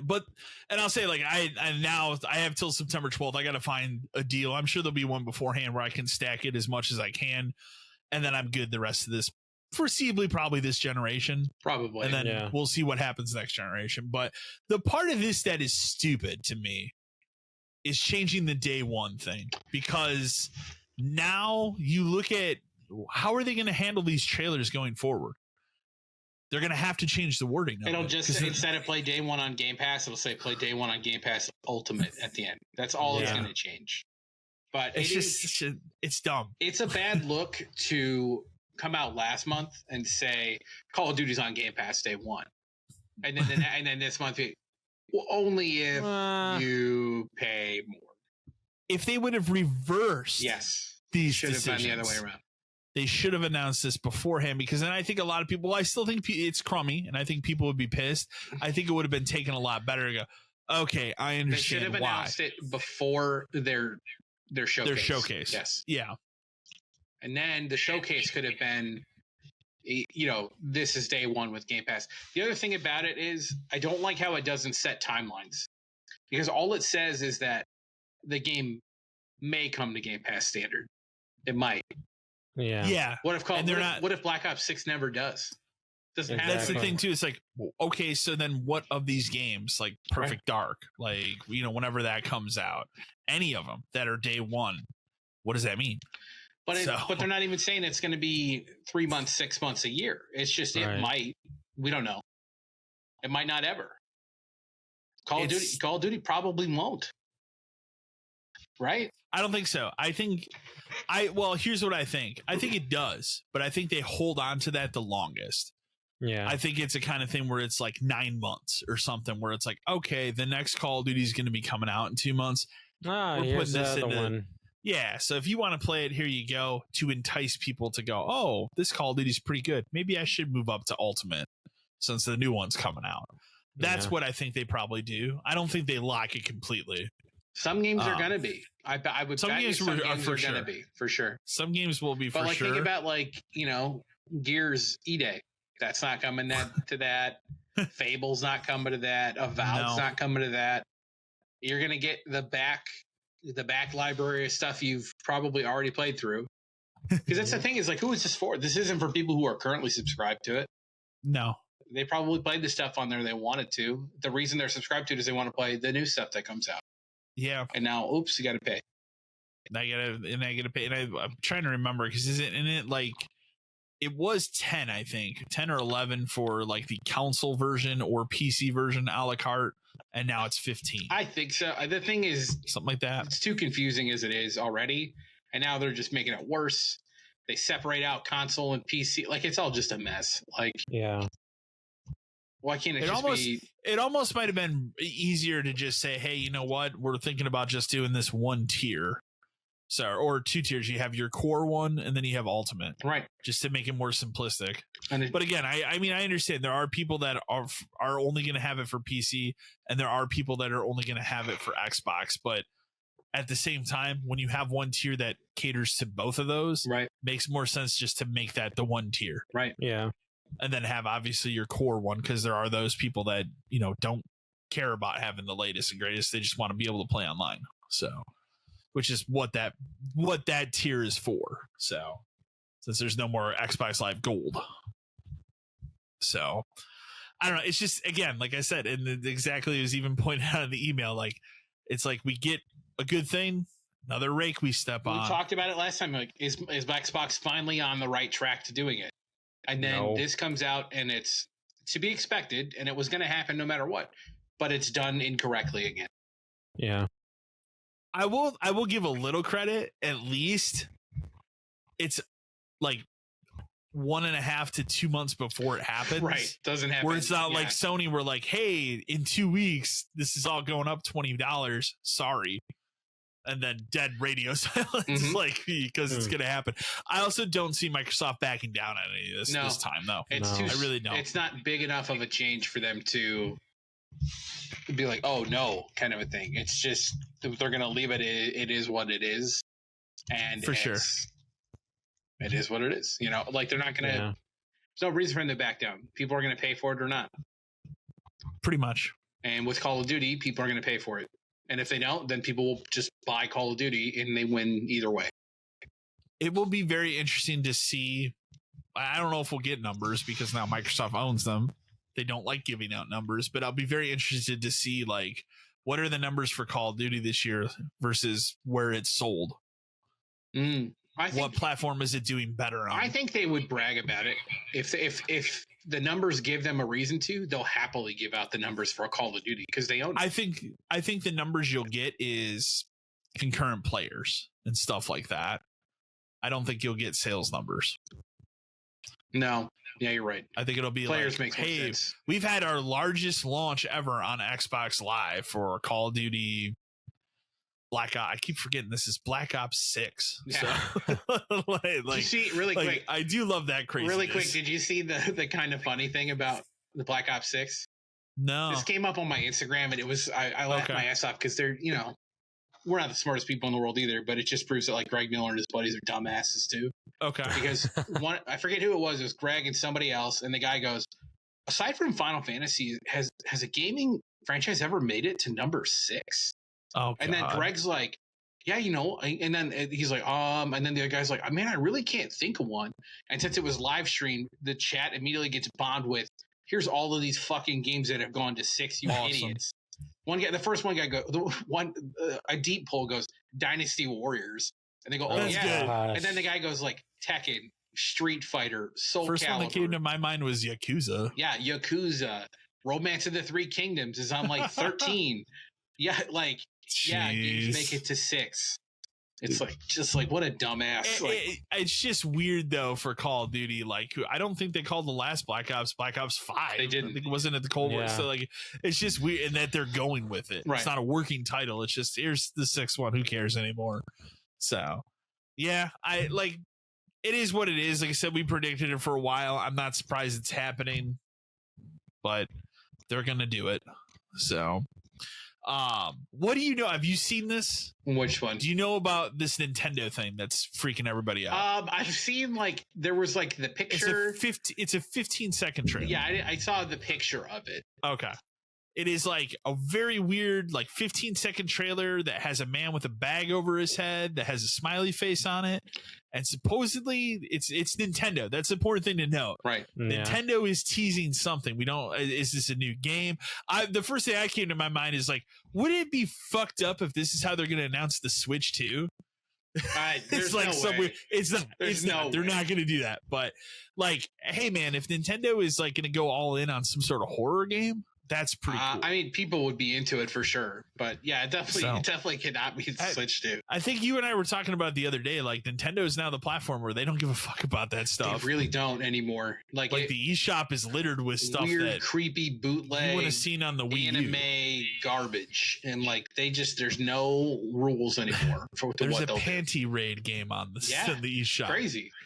So like there might be one on the PlayStation, I don't know, but like it's just weird that how the tables have turned, and now that's the Nintendo Switch is the place to go for that kind of stuff. Yeah, it used to be Sony. Sony's the one that censors everything to hell now. It's weird. So, but yeah, I don't know anything about this. I'm hoping maybe by the next time we record we have more information on it. It's a weird thing. It's also a weird thing for them to tease after we just had that Nintendo Direct. Right, like right. You would think they would have been in like a sizzle thing on there where it's like they're showing a whole bunch of smaller games, and then that just kind of comes up for sure. I feel it's in there because it's cool. We actually were just talking about this when we were talking about like games we want to come from the PS2 era to the PS4, PS5 thing. Summoner is going to come in August 16th. Yeah, that was one of the ones I was like, Summoner should be on here. I will buy it. It's $10. The crazier stuff that comes, the more I get excited for. Like, I want Square Enix to get on board, and I want the bouncer, dude. I could see a realistic situation where the bouncer feels like it's in this like genre of stuff they're putting out, right? Yeah, like I feel like it could happen. That'd be great. So, but that's super cool. Keep it coming, that's next month. I just put them all out. Who cares? So. Not that this is a video game thing, but I put it in here because it's still important to some of the stuff that we talk about. But Redbox is officially closing as a company, so all those kiosks and everything are going to be just done. That's crazy to think about. You're going to see a lot of Redbox kiosks just sitting around. Oh, I was. Where was I? I was at someplace the other day, and I drove past one, and I was just like, "Wow, those are still around." Yeah, it's weird. I did the same thing because the Walmart that I have in town for a long time, they had one. And then one day I went in and now it's like one of those like make a quick copy of a key machine instead. Right. Like it just got swapped out one day. But like, there were definitely times I go to Walmart and I'm like, oh, maybe I should rent something from the Red Box. But then I think back to the days of GameStop where it's like, well, are you going to get something or are you going to get a piece of paper? Right. That's just with a little unhappy face. Sorry. If you think about it too, like the fact that you can't even walk into a Best Buy and buy a movie anymore. Yeah. Like, so what really is the point of being able to rent them anymore? Like, like the things I think people might still be interested in buying on DVD would be like TV box sets that you want to be able to watch whatever episode you want of a certain show you love without having to sign up for one of 9 different TV services. Yeah. You know, like if like let's say Office is the only show you ever watch, you should probably own the DVD of it. Yeah. I bought that. Yeah, exactly. Like if they had put more of my shows I liked on DVD, I would have bought them all. Like Kyle knows, like Coach is the one that like forever forever you can only ever get the first 2 seasons. I think you can finally get the full thing now, and I think I've seen it at like Menards because Menards has weird TV on DVD. But the one that I need to just buckle down and buy because it's on Blu-ray now. So they've actually upgraded from DVD is Frasier. There's actually a Blu-ray set of it now. Yeah, and if I could get TV shows I love on Blu-ray, I'd buy them just to have them. Yeah. But a lot of it's just regular DVD, and like that, for example, like that's why I've never bought Roseanne because it's just the quality of it is regular DVD. So like, we have other ways to watch that stuff. Yeah, but yeah, just the fact that Redbox is gone, weird. It had to happen. I guess is it still? I think it's crazier that they were there since 2002. Is when they started. Was that when they started? Yeah, it had to. Well, yeah, it had to be around there because if you think about it, it would have taken time for it to kind of come out because at that time you were starting to get kind of the downfall of like Blockbuster and stuff. Yeah, Netflix, I believe, was a thing, but it wasn't like you didn't hear about it. It's just like every once in a while, I'd be like, oh, 2002 though, like Blockbuster in Hollywood were still pumping. Like they're still pumping, but I worked at a Hollywood first, and that was back when Netflix sent videos out to you. Yeah, like remember because they didn't have the streaming, so the streaming service didn't start. People forget this too. Like the streaming service didn't start until 2008. Yeah, and it was only on the Xbox 360 when it started. Remember, you had to get a disc to do it on your Wii. Yep. Yes. Like, who the fuck? The first movie I watched, Wii, but the first movie I watched on there was Ratatouille. Ooh. And it was just to be like Ratatouille, and that's a good movie, but like for me, it was just like this incredible thing of like I'm watching this through the internet on my TV. Like that's crazy. So, it's wild though that like the Redbox. It's one of those things where like I've definitely thought in the past of like, boy, they're still hanging on. Think I could buy one. One of those kiosks. I want a kiosk in my house. That'd be dope. Put your favorite movies in there, man. It'd be fucking baller. There you go. I imagine there's probably like I said, I wonder if it's like, do you think a company comes out and picks those kiosks up, or do you think they just send out an email and like dump this? Does it work? Are they like franchised? How do they work? I don't know how they work. Like, do I own 20 Redbox machines and now I'm just fucked kind of a thing? Because my thought would be if I did, I would sell them all. Yeah. I'm not going to throw them away. People would want them. You and I, the three of us would gladly have a Redbox machine in our house. Put it in your garage. A weird thing to have. Put it in your garage right there. Bam. That'd be cool as hell. It'd be pretty cool. It's a weird thing. But yeah, like but you look at it now and it's like pretty much everything is digital. So it's either on a service or purchasable digitally. And I mean, realistically too, if you really want a DVD of something or a physical copy, resale stores exist and are full of these things. Yeah. eBay exists and are full of these things. Stores like Half Price Books are throwing excess of those out, or you constantly walk in, especially if it's like DVD. I don't tell me how many times I go into the store. It's clearance. They're on those little racks. They're pushing outside the doors for like, we're having this sale or that sale. They give you nothing for them and they just want them gone. They just want that shit gone. You know, so it's the kind of thing where if you have a favorite movie and you really want it, you can get it. Redbox just doesn't really have a purpose anymore. I can rent stuff from my cable box. Well, that was it. Like Redbox was only really meant for what's new and current, like what just came out. Video games was one of the last big things it was for too, because when rental stores disappeared, video games it was $60 on a guess. Yeah. And GameFly was a mess for a really long time. It was. So it's interesting. Being an interesting. I mean, it was the inch more into the digital era. So, but I don't think the physical, like, we're not at the point where like, oh, physical media is fully dead or anything like that. But we're getting there. Not 100%. We're close. PS6. We're close though.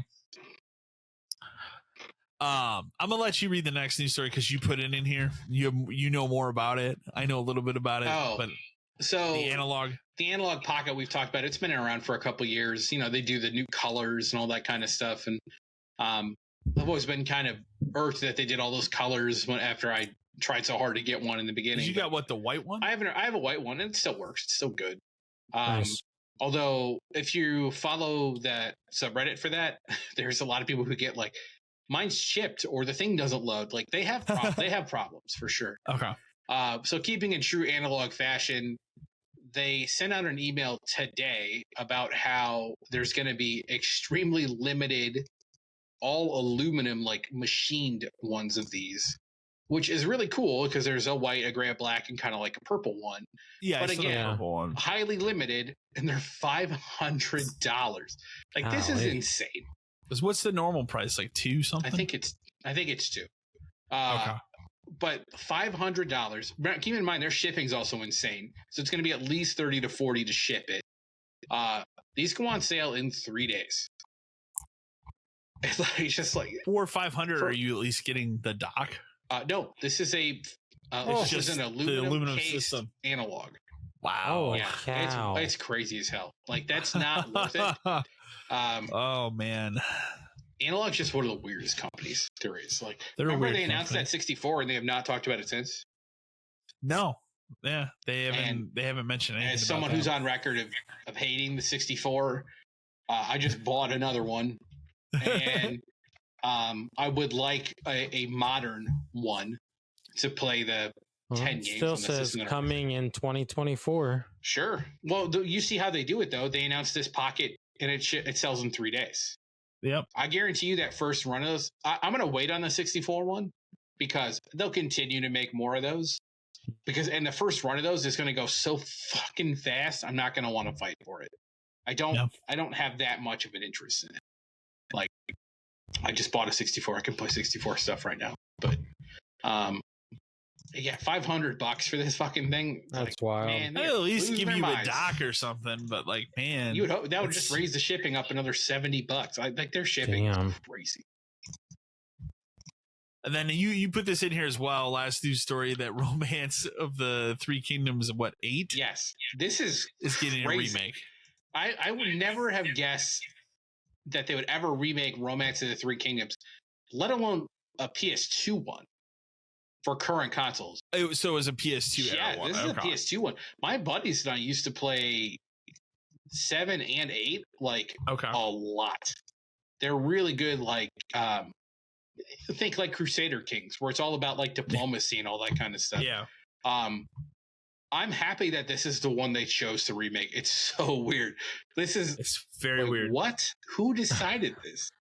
What was the number of the most recent one? That was a PS4 game, right? 13, I think. I have it. It's on the shelf. I think it was 13. Yeah, I think it's 13. But and then that one came out in 2016. Yeah, it's been a while since a new one. Right. So that's one of those series where like I loved them. They don't change a ton from game to game. I think the first one I was ever really disappointed in was 10 because I think 10 was single player. And that was like that kind of killed that franchise because we would just have fun making our own like families and playing the game together. And 10 was like the first one was like, well, you can't really do that anymore. That's kind of fucked up. But I will happily buy, like that's the kind of game where that goes on my wish list and I wait for it to hit 20. There's no physical copy in America. It's only in Japan. Of course, I could import it, but I have the PS2 one, so it's not really worth it for me to import this one. But a digital one I would gladly buy for like $20. There's one other thing I want. There's two other things I wanted to put in this really quick, just because one of which is PlayStation Stars is finally back. Yeah, I saw months. that. why it was gone for so long, nobody seems to quite understand or know. Sony doesn't even really want to talk about it. So nothing's different. Mine came back today. I looked at it. It doesn't look different in any way. So I can't figure out why this was gone for that's so weird. Almost 2 months, I think it was. That's crazy. And then the other thing I thought was funny is the guys who make Phasmophobia have finally confirmed it's gonna come to PS5 around Halloween. Yeah. That's too late, man. I think that game's over, right? It is. I saw that today too. You have to strike on those things immediately. Yeah, there are other versions and types of games like that. People copy Lethal Force is the one I'm thinking of. Yeah. The thing about these games is people are always making these games like this. Supermarket Simulator is a great example of these weird things that all of a sudden a couple streamers play it, it catches on, and it's just wildfire. If you don't strike on those things immediately, you lose out to all of the copies that are inevitably going to be better. Yeah. And then now we're talking Phasmophobia. This is going to come out this Halloween. That's like 2 years late. I believe it. Yeah, I was going to say it's been like 2 years. It's been out for a while. I was definitely living in this house when it came out. But the thing is nobody plays it online anymore.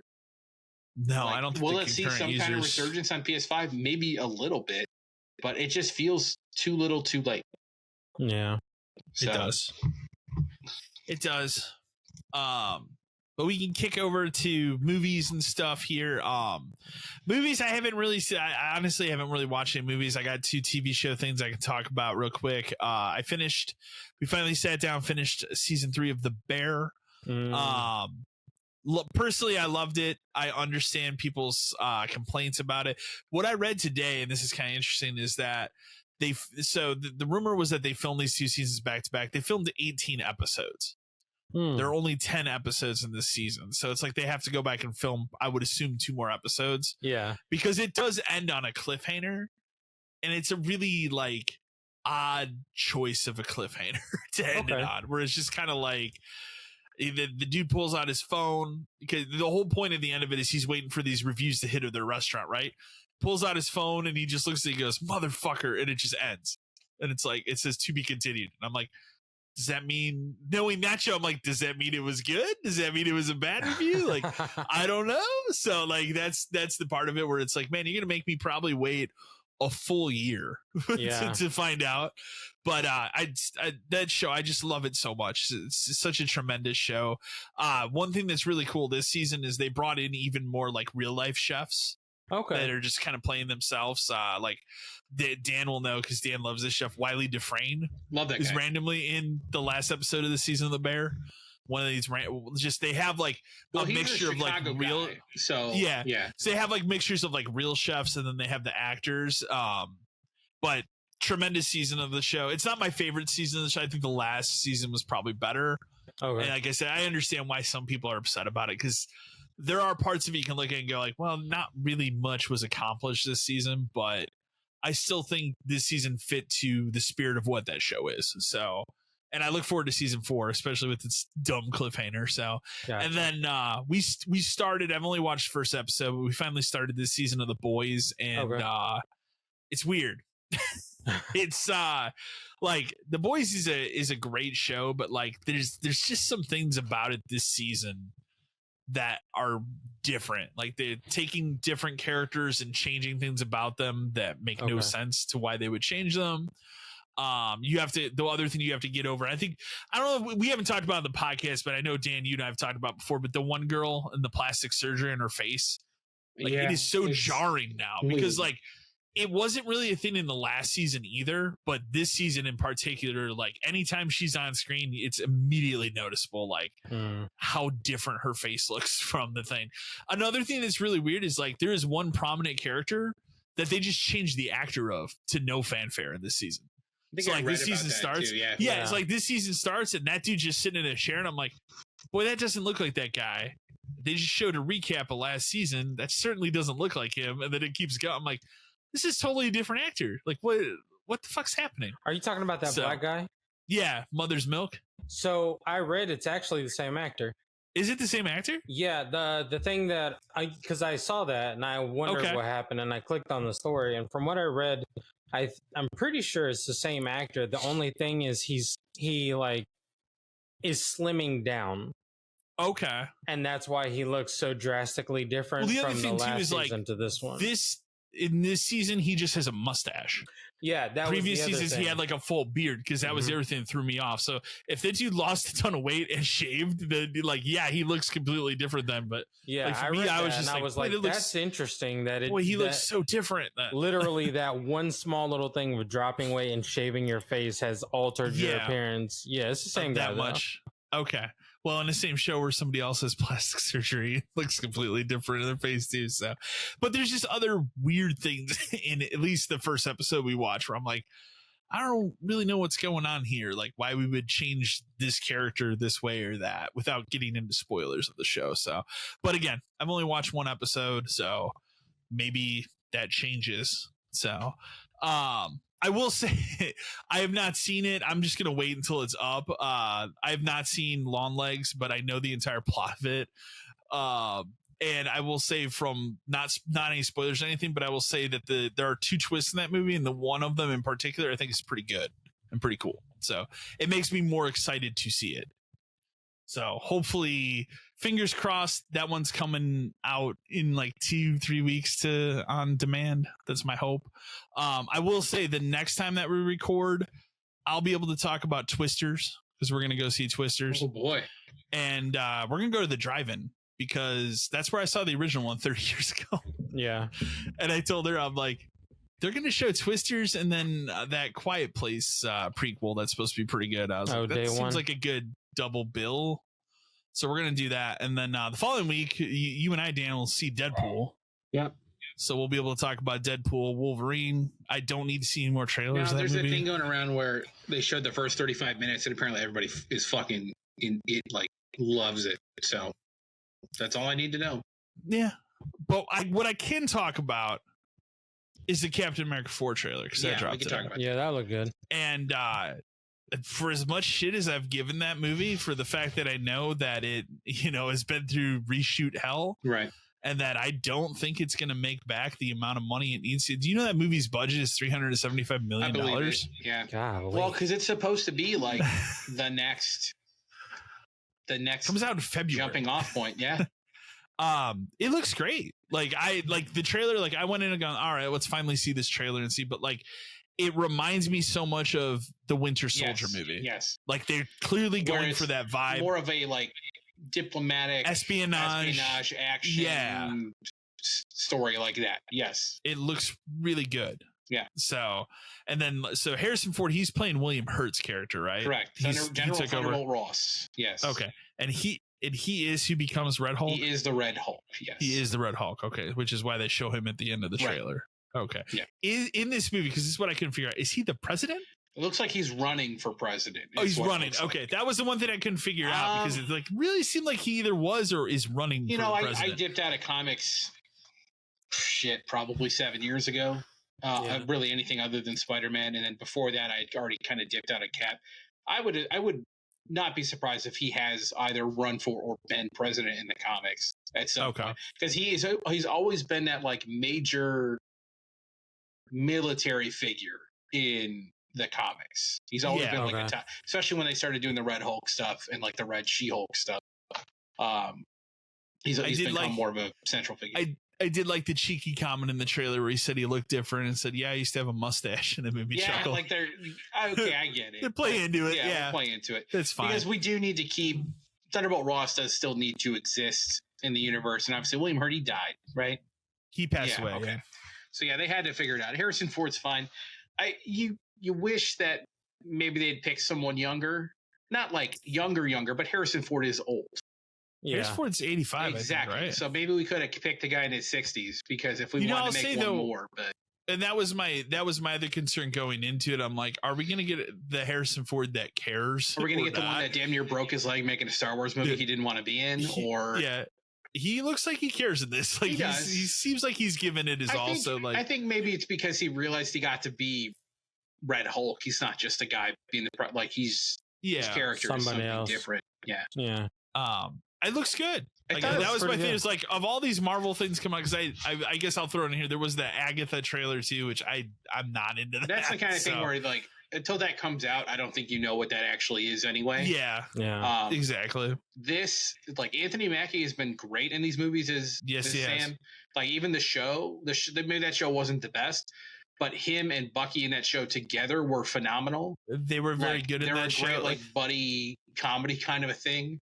And like, now that he's Captain America, he has his own Falcon. So like, there'll be another guy that'll be with him and stuff. So, I trust him to be able to carry this. Do we know who is going to be that character? That's the guy he's talking to in the car. Oh, okay. Yeah. That is the new Falcon. That's the other guy. Okay. Yeah. Okay. I didn't realize that. All right.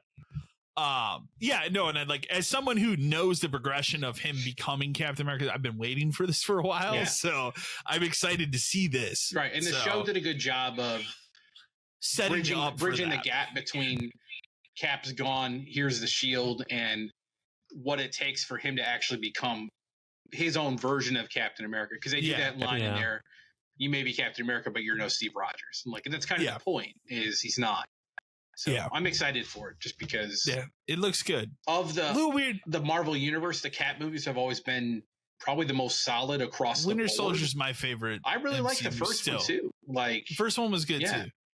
Civil War was more of a Avengers movie. Yeah, it wasn't really Captain a Captain America movie, but it obviously he carried it. But that's always been kind of, I feel like, you can count on the Captain America movies within all of this stuff to be good. Yeah, and then Iron Man will be all over the place, and the one-offs could be anything.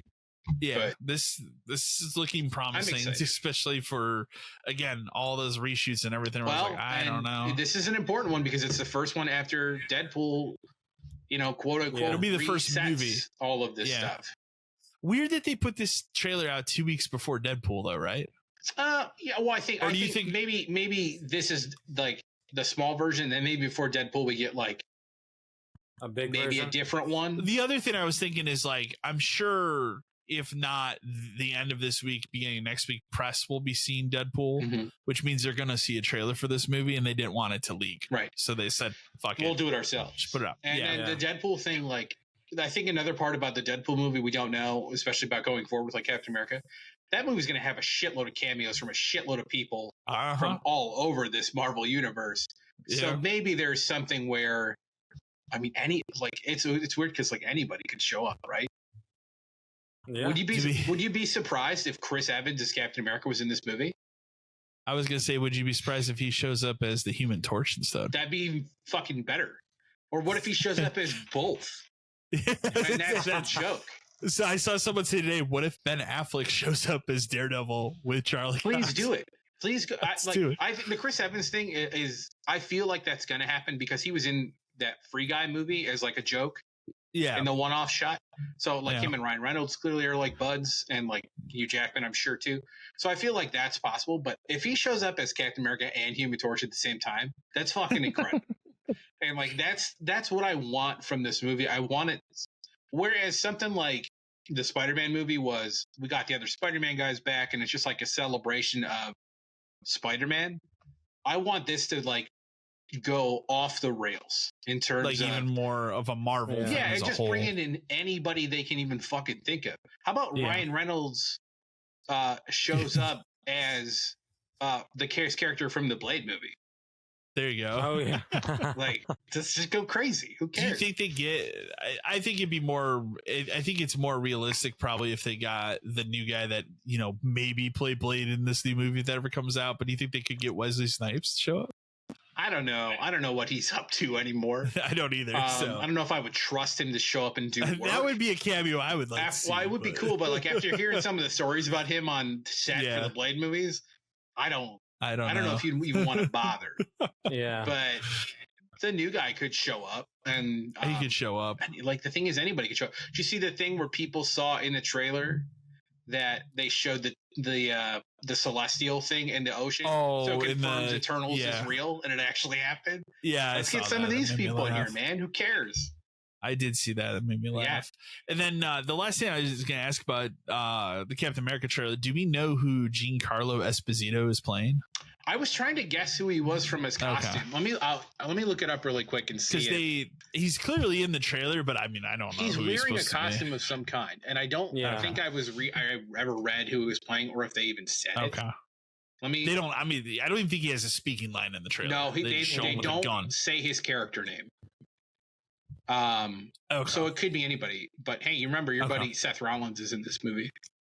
Oh, that's right. Yeah, I forgot about that. I do like and this is Seth Rollins a lot. This is a deep pull from the original Ed Norton Hulk movie, but that guy is back as the leader finally, which is the thing they teased in that movie. Oh, okay. Remember when he's in the lab and he like fell over and the stuff dripped on his head and his head kind of like swelled? Vaguely.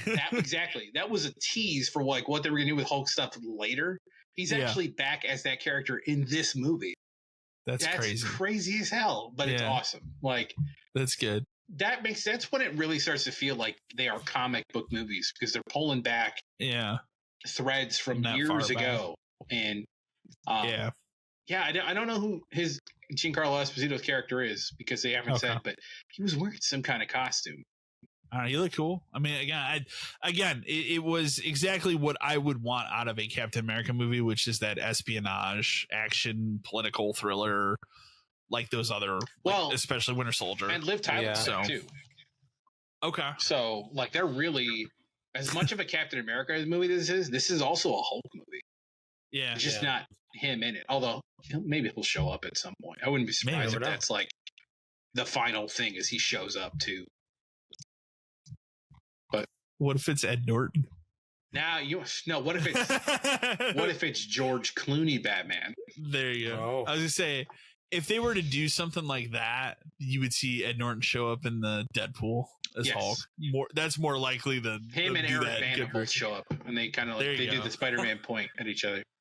The thing that I would think would be really funny, but I don't think there's any way they could get an agreement to it, would be if they did some sort of Green Lantern thing, like him as Green Lantern. Oh, wow! Because they did kind of make fun of it in one of those Deadpool. I don't remember if it was the first one or the second one, but it was a very quick, like, tongue-in-cheek thing. That'd be a hell of a pull to get him to show up as Green Lantern at one point. I don't know if there's one person out there that could charm the hell out of Warner Brothers to do it. It would be Ryan Reynolds. He basically made this movie happen. So I feel like Disney has said, we trust you to do it.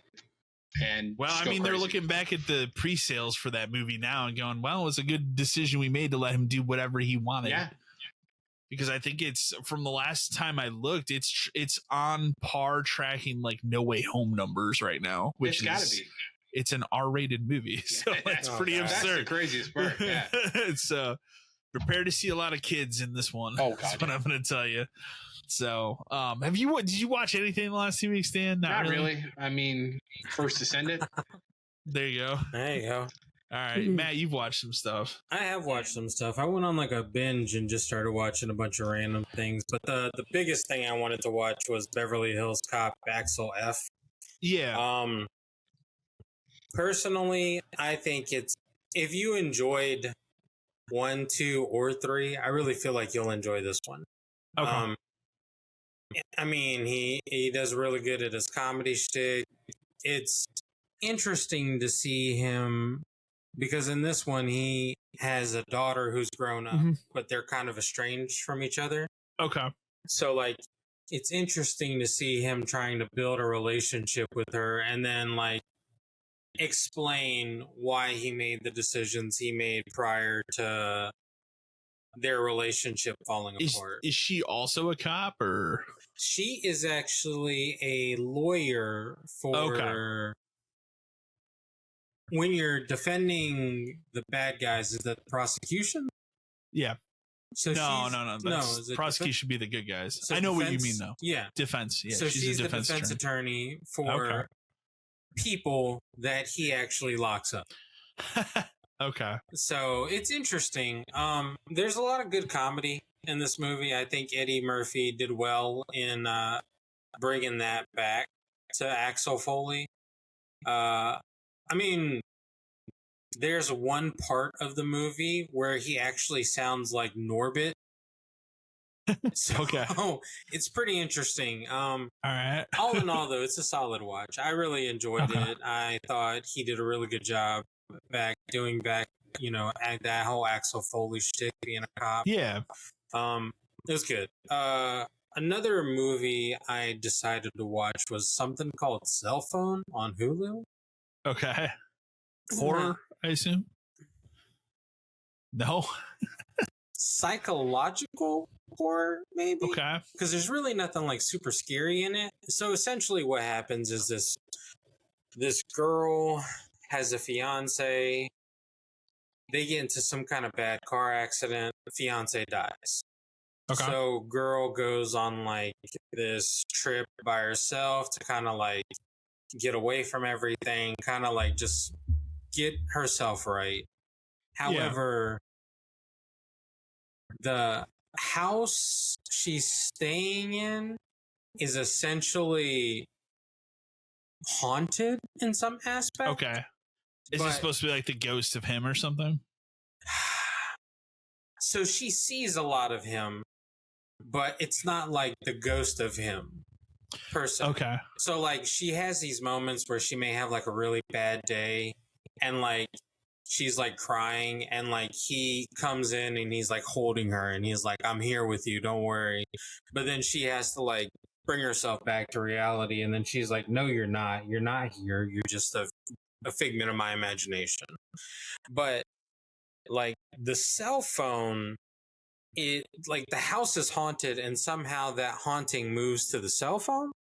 Okay. And so like there are parts of the movie where like her cell phone starts acting wonky and like will like call her and she'll hear a voicemail or she'll see like a clip of someone dying who she's gotten to know while she's away. It's just really weird.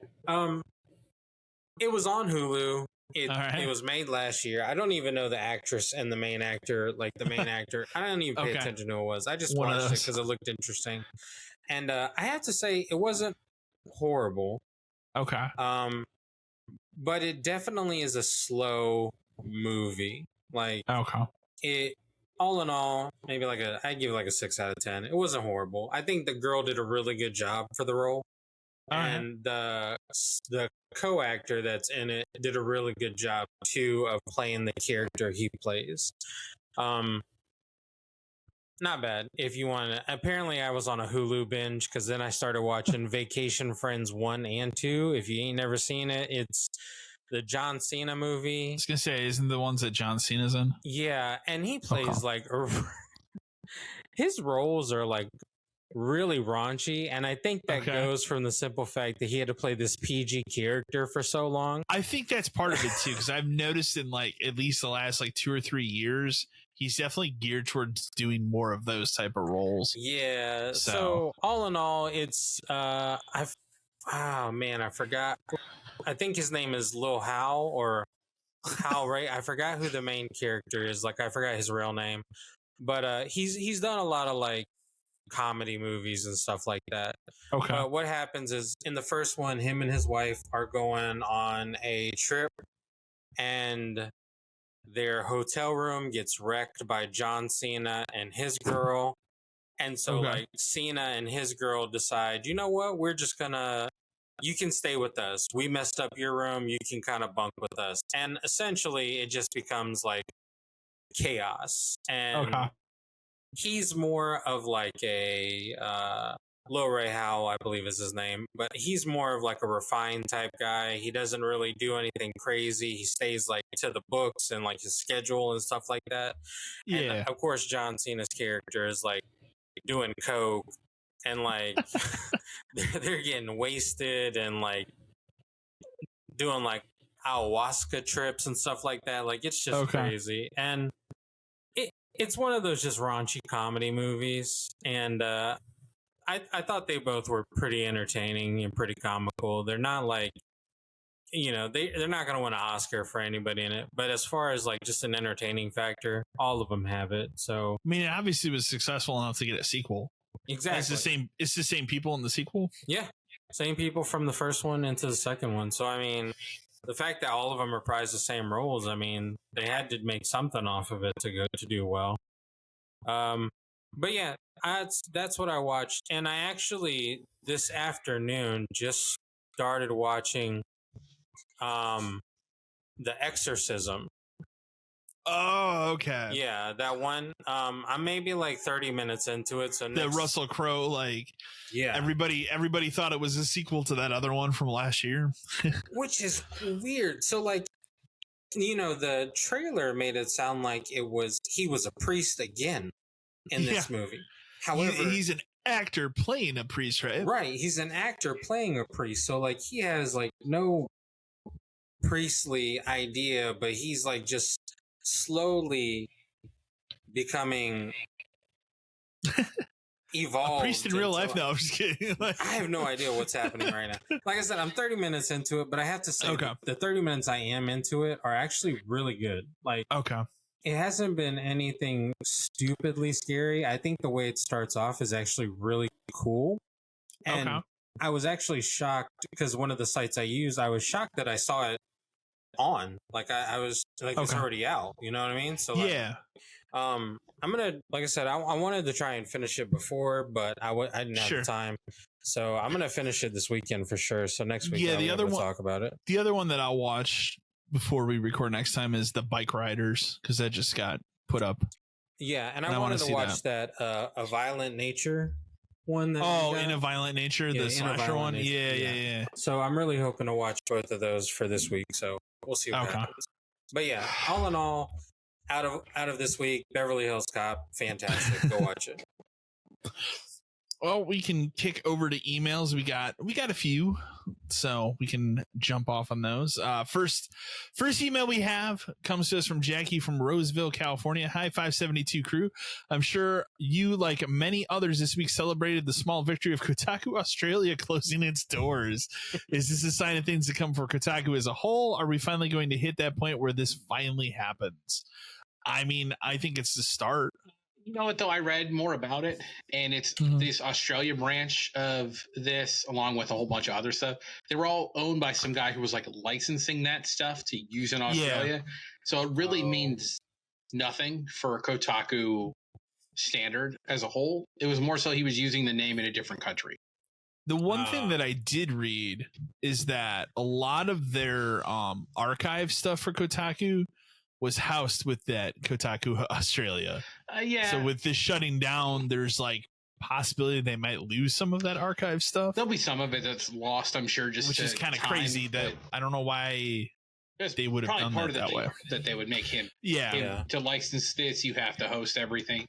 I don't know how much it actually means for like real Kotaku, but that's I can't imagine that has much longer left on its own anyway. It doesn't. Just because it seems like every day another bridge is burned there. It's just more and more negative. It really does. It's just more and more negative every time. So it is. My fingers, and other parts of it have disappeared. So one day, like other things that Geo Media owns have disappeared and gone away. One day and I think will be the thing that disappears. But I think that when it does happen, it's going to go down exactly like this, where it's going to be, you're going to wake up one day, hey, it's over. Mm-hmm. Because the way this was announced, like they hadn't even told these people. Right. It was just this guy posting like, hey, this is over today. Oh, we're going to alert these people now. It'll be, they know now, it'll be like, we're ceasing operations, July 21st. And then it's over. And you're like, oh shit. Okay. So I would say there's still a bit of road left for American Kotaku, but that road is winding down. Next email we have comes to us from Val from Fort Worth, Texas. Howdy dudes, just curious, with Dead Rising Deluxe Remaster being announced and out in September, clearly this means a new Dead Rising is in the works. So I'm curious, as you all bring it up often, what do you want out of a new Dead Rising? Do you want a Dead Rising 5? Do you want a full reboot? Should Frank return to the new entry, or should it be a new character? Thanks. One thing that I think is interesting about this remake, well, we're just gonna call it remake because that's what it is that they took the time to redesign his character. Right. They didn't have to, and that tells me that maybe they are thinking of him being the main, character of whatever the next thing. My thought would be, we're not rebooting it. That's off the table, because they wouldn't have made this if they were going to reboot it. No, right. They wouldn't have remade one if they were going to reboot it. What I could see being a thing is the next one that comes out is Dead Rising. It doesn't have a number on it. It's like Dead Rising and a subtitle, and it's just Frank. Okay. and hopefully co-op. It would be not, not even necessarily like Chuck or Nick would have to come back. It could be somebody new, and that's fine. But I feel like it would be called Dead Rising, insert jokey subtitle here, and it just takes place someplace else. Yeah. Frank and Chuck did hang out. They did, but like that is a part of 2. Like that's a whole thing of 2. If we're gonna go this way and we're just gonna remake 2, I'm okay with that too. Remake 2, although you already kind of did with. They kind of did that, yeah. So my thought would be it'd be better to just kind of say this is an alternate timeline where we just followed Frank instead of Chuck, and Frank went to Miami or something. I was gonna say, like, what would you want out of a location? And I mean, the thing that I liked about 4, which I know 4 is an entry that not many people like, but I like that it was, they did another mall, or it was redesigned Willamette Mall, but it was also the town too. I would like, that's why I'm thinking like, and that's Miami, what I would like Miami out of a new would be one. Cool. Give us a new big mall, but then also part of whatever town it is. Right. It could be like a big London, a big outdoor mall. Okay, or go overseas. That would be cool too. Tokyo, different like that. Yeah, Tokyo would be cool. For Dead Rising cool. Tokyo. Yeah, Tokyo Drift. But I mean, that's what I would want. But I think the other thing, the fact that when they're remaking this game and they're putting the effort in to balance things like how those NPCs works, that tells me that they're going to probably keep those kind of mechanics for whatever they are making. Right, and that's okay.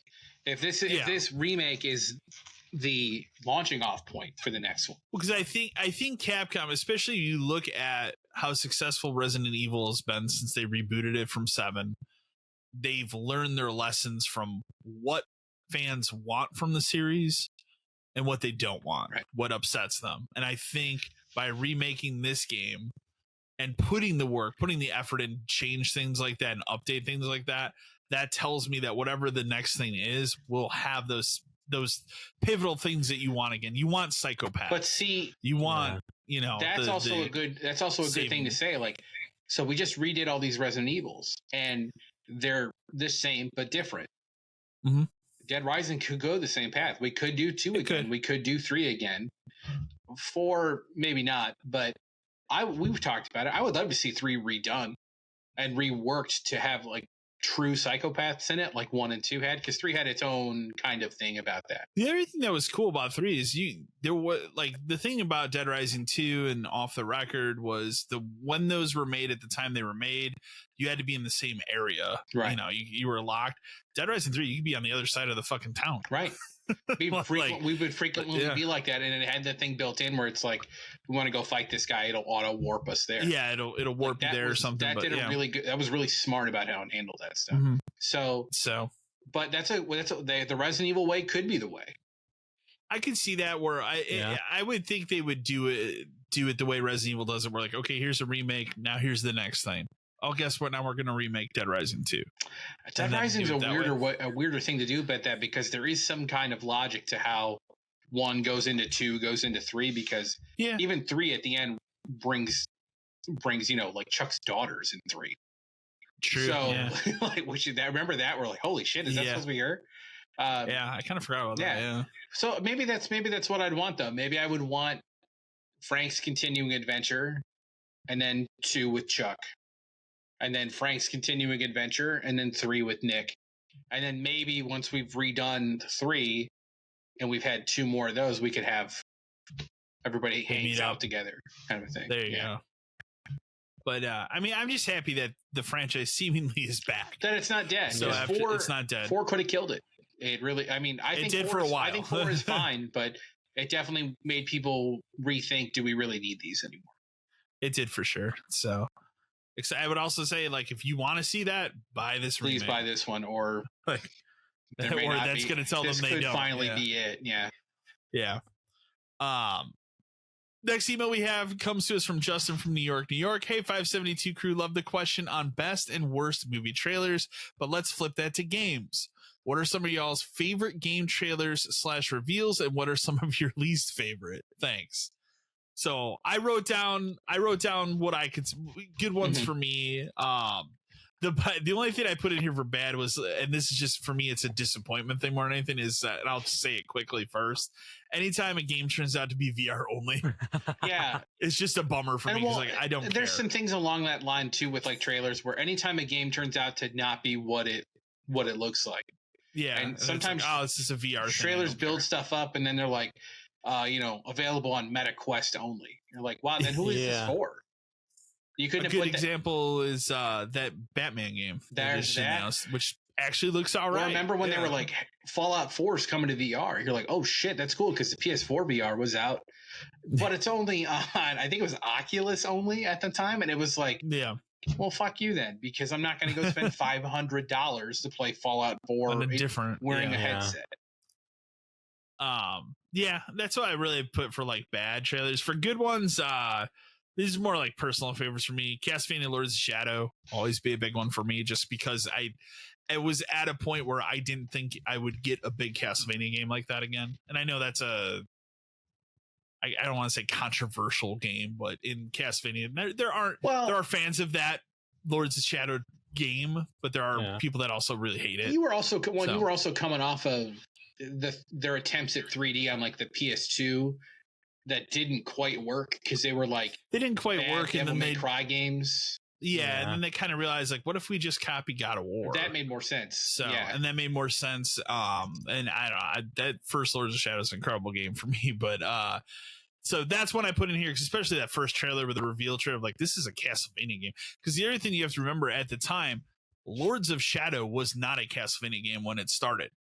That company was making a completely different game, and then at some point they merged up with Konami and turned it in to Castlevania Lords of Shadow.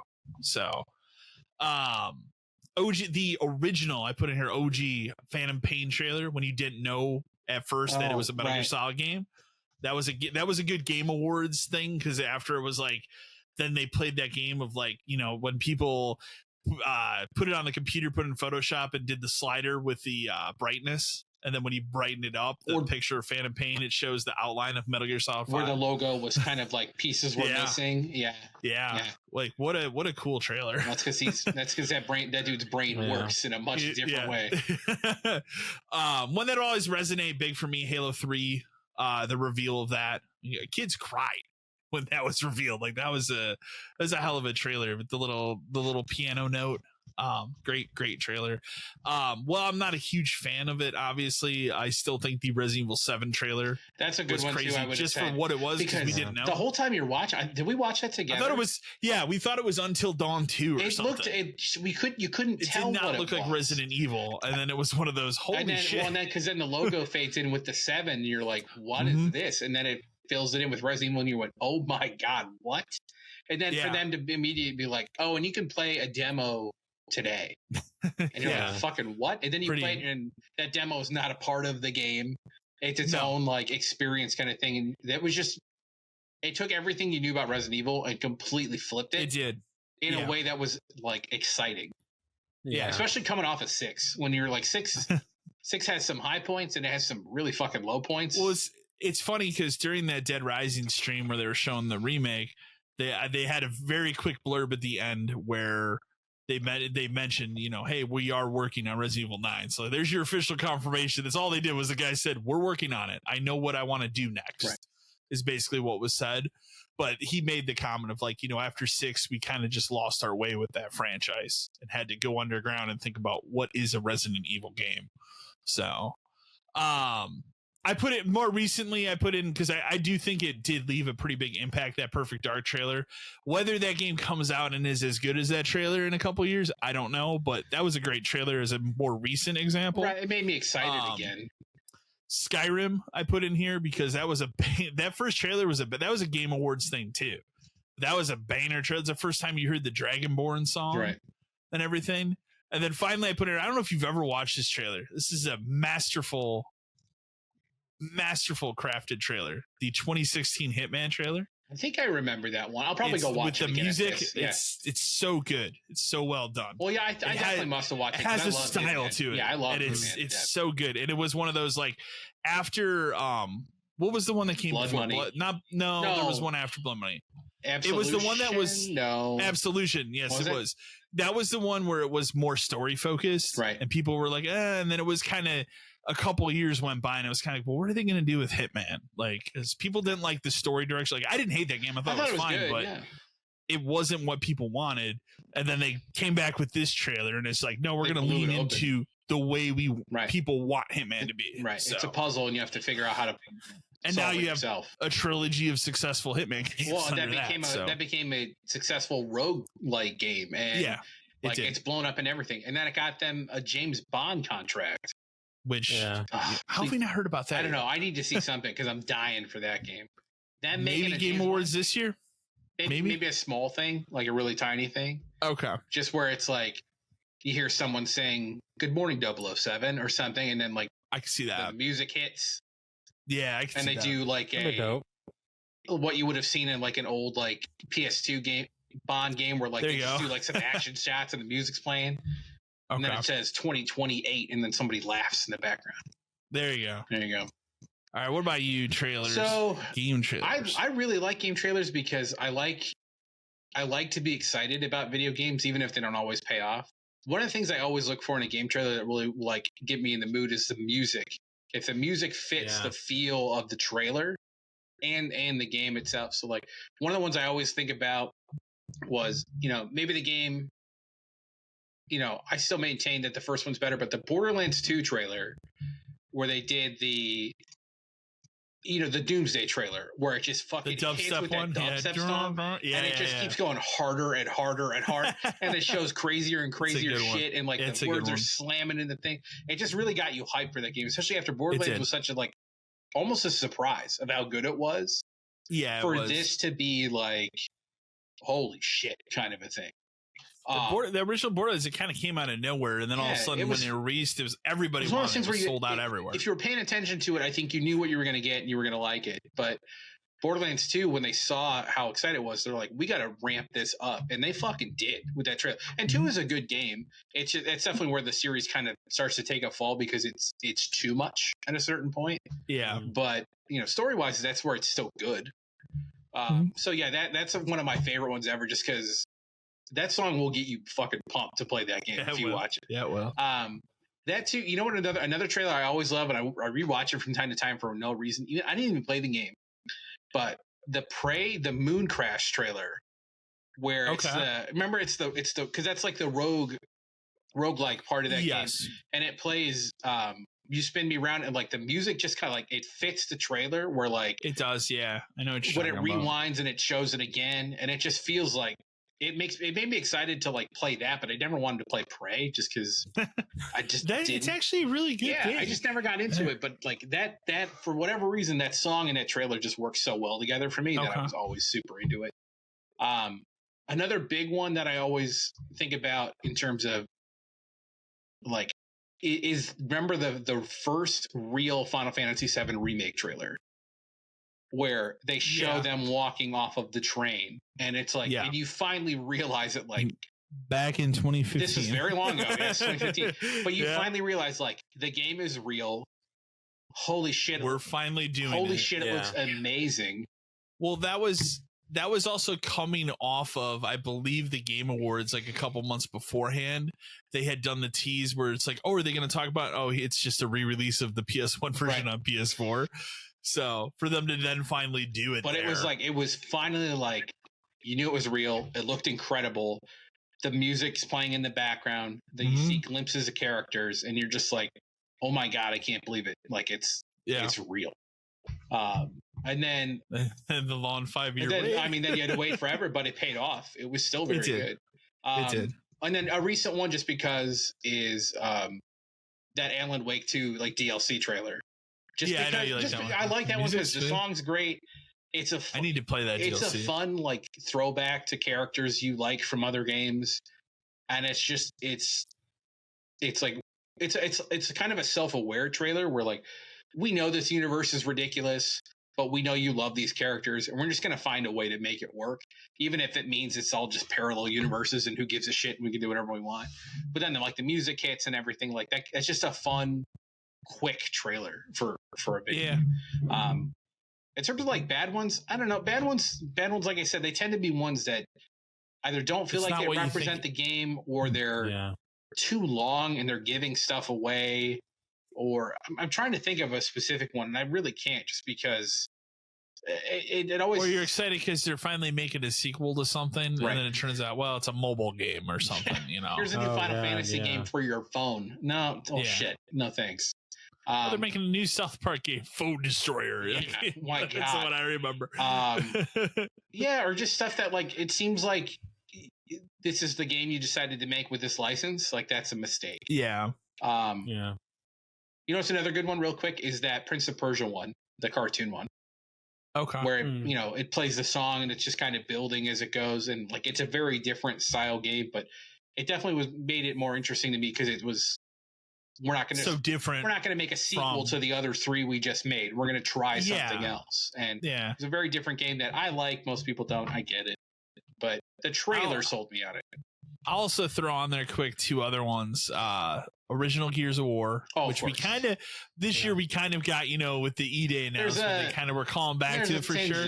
But that original trailer was incredible. Mm-hmm. And then the very first time that you saw Breath of the Wild, I think was an incredible trailer, because then seeing like, okay, this is what the new Zelda, like we'd hear all these rumors for years what they're gonna do with Zelda, and then finally seeing like this is the next Zelda was pretty cool. So how about you, Matt? You got anything?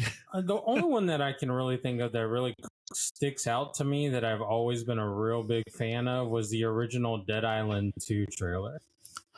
The Dead Island 2 or the one where he's like running on the beach kind of thing? Yeah. That's another good one too. That one is just really good. Like every time I think of game trailers, that's the one that stands out to me because the song is catchy. Right. And the fact that the dude's just running with all this chaos happening behind him is just like, I think that's a good one. I think that's a good example of a good and a bad one, because that trailer in itself was good, but then it ends up being for a game that didn't exist for such a long time, to the point where it finally became something completely different. I was going to say the first one. The first one is a weird one, because the first one is weird one because it was like an emotional gut punch trailer, and that is not what that game is at all. It has nothing to do with it. And you get the game and then like, no, it's just a, fuck around with your buddies in the zombie apocalypse on an island. The whole thing about it was like a zombie kid. There's no zombie kids in that game. No, not at all. That has nothing to do with that game. It's like very well crafted, like very misleading trailer. Yeah. But a good one. It was a good, it was a good one. It definitely built the hype for that game, and then the game is not that. There's a huge hype for that game. And it's just garbage. Getting into that island. We don't need to come over it. Not at all. You were just there. Platinum trophy. I was just there. I gotta go, but we're going back soon. Riptide's next, baby. Man. Oof. What will you play here? What are you more realistically to play first? More Forspoken or Riptide? Well, to play Riptide, we got to finish Ghostbusters. There you go. And Ghostbusters. Forspoken's just sitting there, man. It's just sitting there. I know. Someday. It's so bad. It's such a bad game. Oh man. Next email we got comes from Adam from Redacted. Howdy 572 crew. As of today, former GameStop store manager. I just wanted to take time to thank you guys for what you do with this podcast. I've been listening to it for the last year or so and hearing the write-ins and stories from other GameStop managers out there, especially ones who got out, really pushed me to re-examine my situation and take that plunge. I got tired of the constant policy changes, hour changes, staffing changes, and hell, even the merchandise changes. I've been out of GameStop for almost a month now, and while I work the same amount at my new job, I never come home feeling the anxiety or sheer depression that GameStop gave me. It just feels like my overall mental health is better. I was with the company for 8 years, but man, it feels good to let go. Thanks again.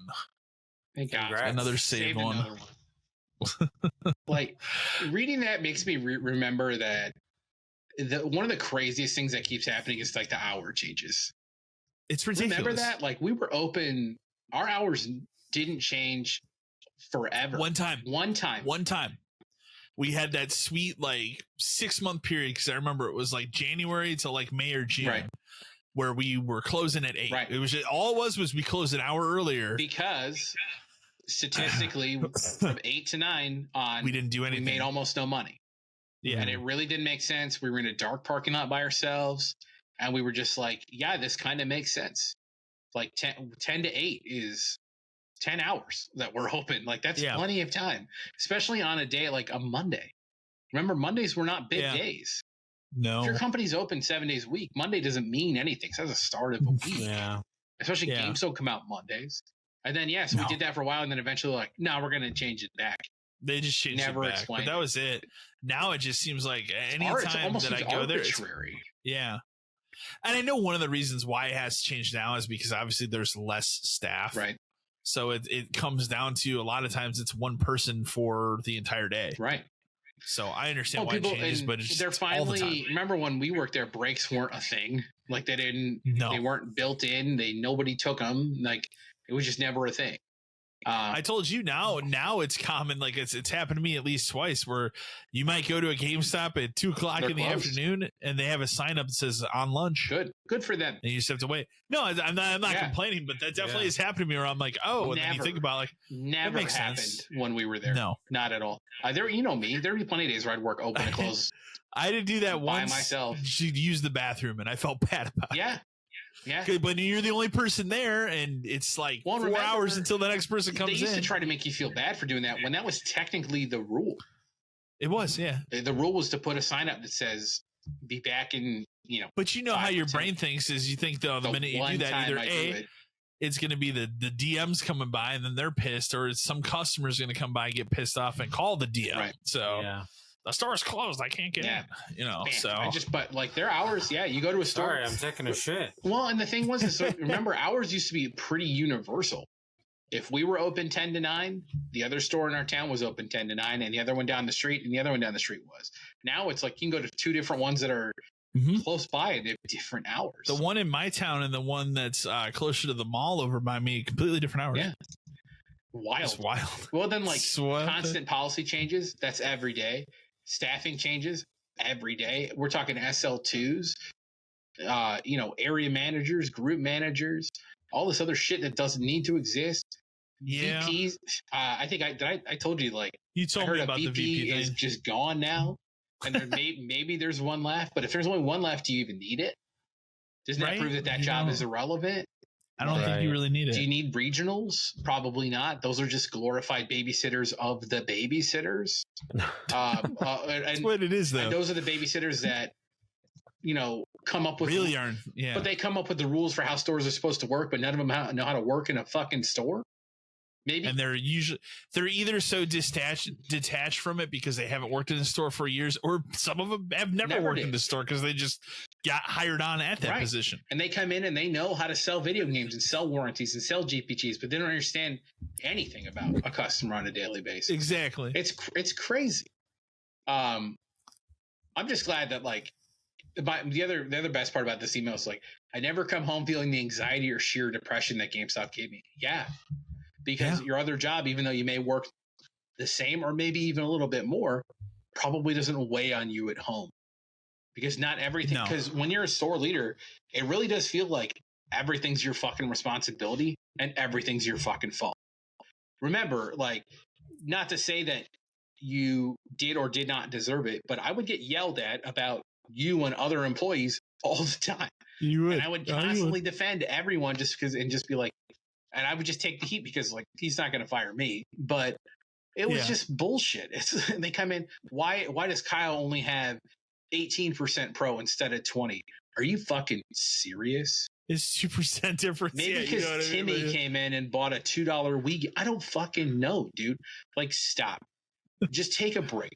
I'm sorry that Kyle had 18% pro, but he just sold 2 used systems today. Like, what is more important to you? Yeah. I was gonna say, or the situation, the one that would always be the killer for anybody is if somebody came in and wanted to cancel all their reserves. Right. Sorry, that would kill you for the week. Kyle was unregistered. I don't know what to tell you. Yeah. And I would try to take as many of those as possible. Yeah, I was gonna say, it's the same thing too. Like if it was me as the manager, and then it was like the person that's the 4-hour 1 shift a week employee. You know what I mean? Like, do you want them to look really that terrible? So, well, and the other thing is like, all you guys ever had to do was justify yourself to me.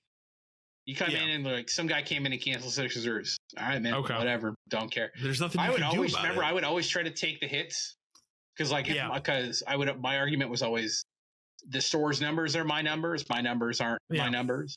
So if I have to take 6 reserves so that you don't have to lose the 6 you got, exactly. I don't care. He's not going to fire me. But no, for sure. Yeah, I mean that is definitely a thing about GameStop. Now the job we went to afterwards wasn't the greatest because some shit would weigh on you because it gave you a different kind of anxiety. Let's put it that way. Only because our boss, our supervisor, was a piece of shit. I was gonna say that would be the best. He's a clown that is still there. I think I told you I walked past him in Walmart like a month or so ago. You told me that, and just went, man, I wish I could just tell him to fuck off to his face, but I was with my kids. Yeah. No, he was a piece. But like even I would say like even the last 2 places before I ended up where I am now, different kind of anxiety than GameStop's. It's just different. I have a different kind of anxiety, different environment, but I don't feel the pressure. I don't have borderline panic attacks at work sometimes because the VP's coming to visit. And you've got to stay the day before, and you've got to work open to close. Well, I was gonna say, like at least at the job that we were both at after, if you weren't there physically at the job, it didn't matter. Right? They're not calling Nothing you can do about it. X or Y happened there. Who cares? Place could have burned down. Doesn't matter. I wasn't there, man. You're not there. Yeah, I have cases, but anybody can look at them. So it's not like that stuff's locked to you. You know, so yeah. So, but different kind of anxiety, but none of that pressure. Bravo to Adam. Great job. I'm happy. You know what else I'm happy about? And this is kind of a cheesy thing is like him listening to other people writing in inspired him to do it. Like that's the chain we want to keep moving. For sure.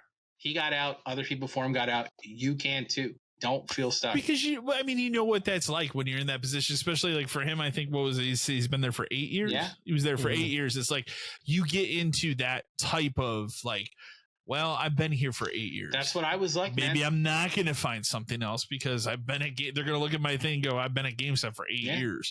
I say it all the time. Imagine that they hadn't closed their store and it was, we got the 3 more years locked in. I would have been there until they bulldozed the building. COVID would have ended that store for sure.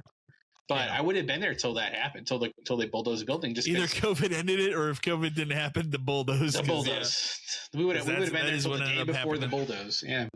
Oh, for sure. Next email we have comes to us from Zach from Highland Park, Illinois. Howdy, dudes. I'm curious as I look around at the games industry today, what the fuck has happened? I can't trust a single game journalist anymore, and thanks to Gamergate 2, it seems like 99.9% of them have let their masks slip, and now it's abundantly clear a lot more of them are pushing the injection of politics and other messaging into gaming. I just want to read someone's review and find out if the game is good or bad, not have someone tell me I'm a bad person because of the color of my skin is white, or because I'm a straight white male who enjoys games that give me a character that tells a story. I don't need to see myself in the character. It's not what I come to games for. When does this madness end? Do we ever get back to just talking about if a game is good or bad? Do you think inevitably YouTubers will just take over this space from Access Media? Regardless, it's had me playing less and less games lately. I used to love this hobby. Now I kind of loathe what it's become. Anyone else feel like me out there, or is it just me? I understand where he's coming from. Yeah, I mean, I think the most important thing you need to realize is that none of these people are journalists anymore. That's not what this is anymore. This is all op-ed pieces about you. If you don't like this game, you should feel bad about yourself. I think the moment I had the realization of that was the moment of, because I wasn't mad at the person. So it's the Alyssa Mercante, like she got up on the couch and she had her Frost 2.0 moment. I wasn't mad at that because that's what I expect out of that person. Right. Let's be fair. What I was mad about is where it took place. The fucking Giant Bomb couch. Now, again, Giant Bomb is not what Giant Bomb used to be. None of those original people are there anymore. But it's the idea of what it is. It's fucking Giant Bomb. That would never have happened under Jeff Gerstmann. No. Never.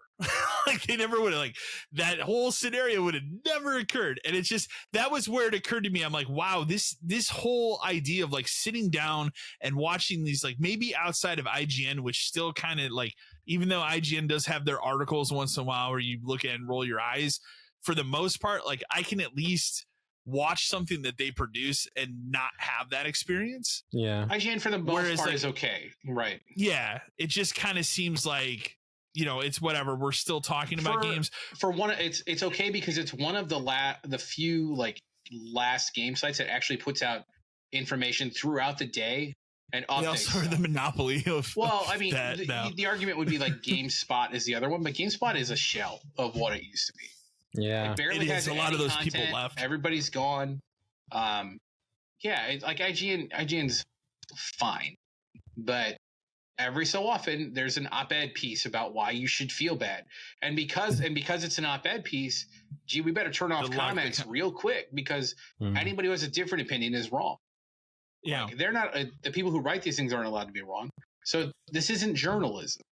Yeah. I think the other thing that's changed more now as opposed to like a decade ago, and this is the dumb part of it, is it's easier now, even though this existed 10 years ago, it's easier now for people to get on Twitter and just start attacking. Yeah.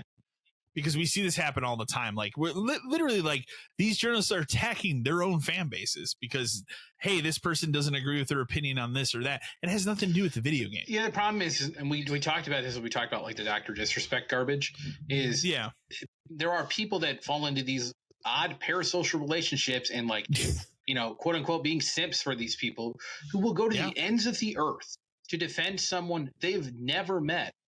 No. For the purpose of what? That's the craziest part What's of the it. goal? Yeah. Do you think that this person's going to acknowledge you and be like, wow, we're best friends now? That person doesn't give two shits about you. No, they don't. They don't care. You're a number. Not at all. Them. No. But it just seems like every day there's another one. There was one more recently where I can't remember the person it is, but it is somebody from Kind of Funny. It's not Greg Miller. It's one of the other people that are there.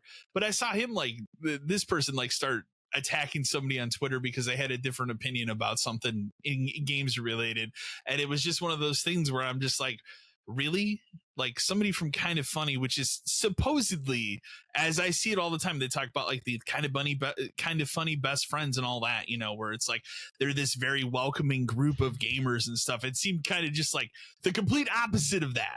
So where I was like, wow, that's really strange for this person. And it's like, it's not even that they're attacking this person. It's like the level of like almost hatred, it seems, where it's like, it really seems like this person doesn't want to be writing about video games. No. So, and a lot of them, I know that's the case. So, well, and you also get this thing where other journalists don't want to disagree with the other ones because they don't want to start the fight against them. And then, oops, they end up on the wrong side. Like think about when she had her moment on the couch. And imagine daring to be the one person in that room who doesn't agree.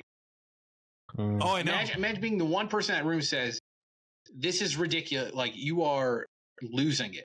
Threatening people with violence.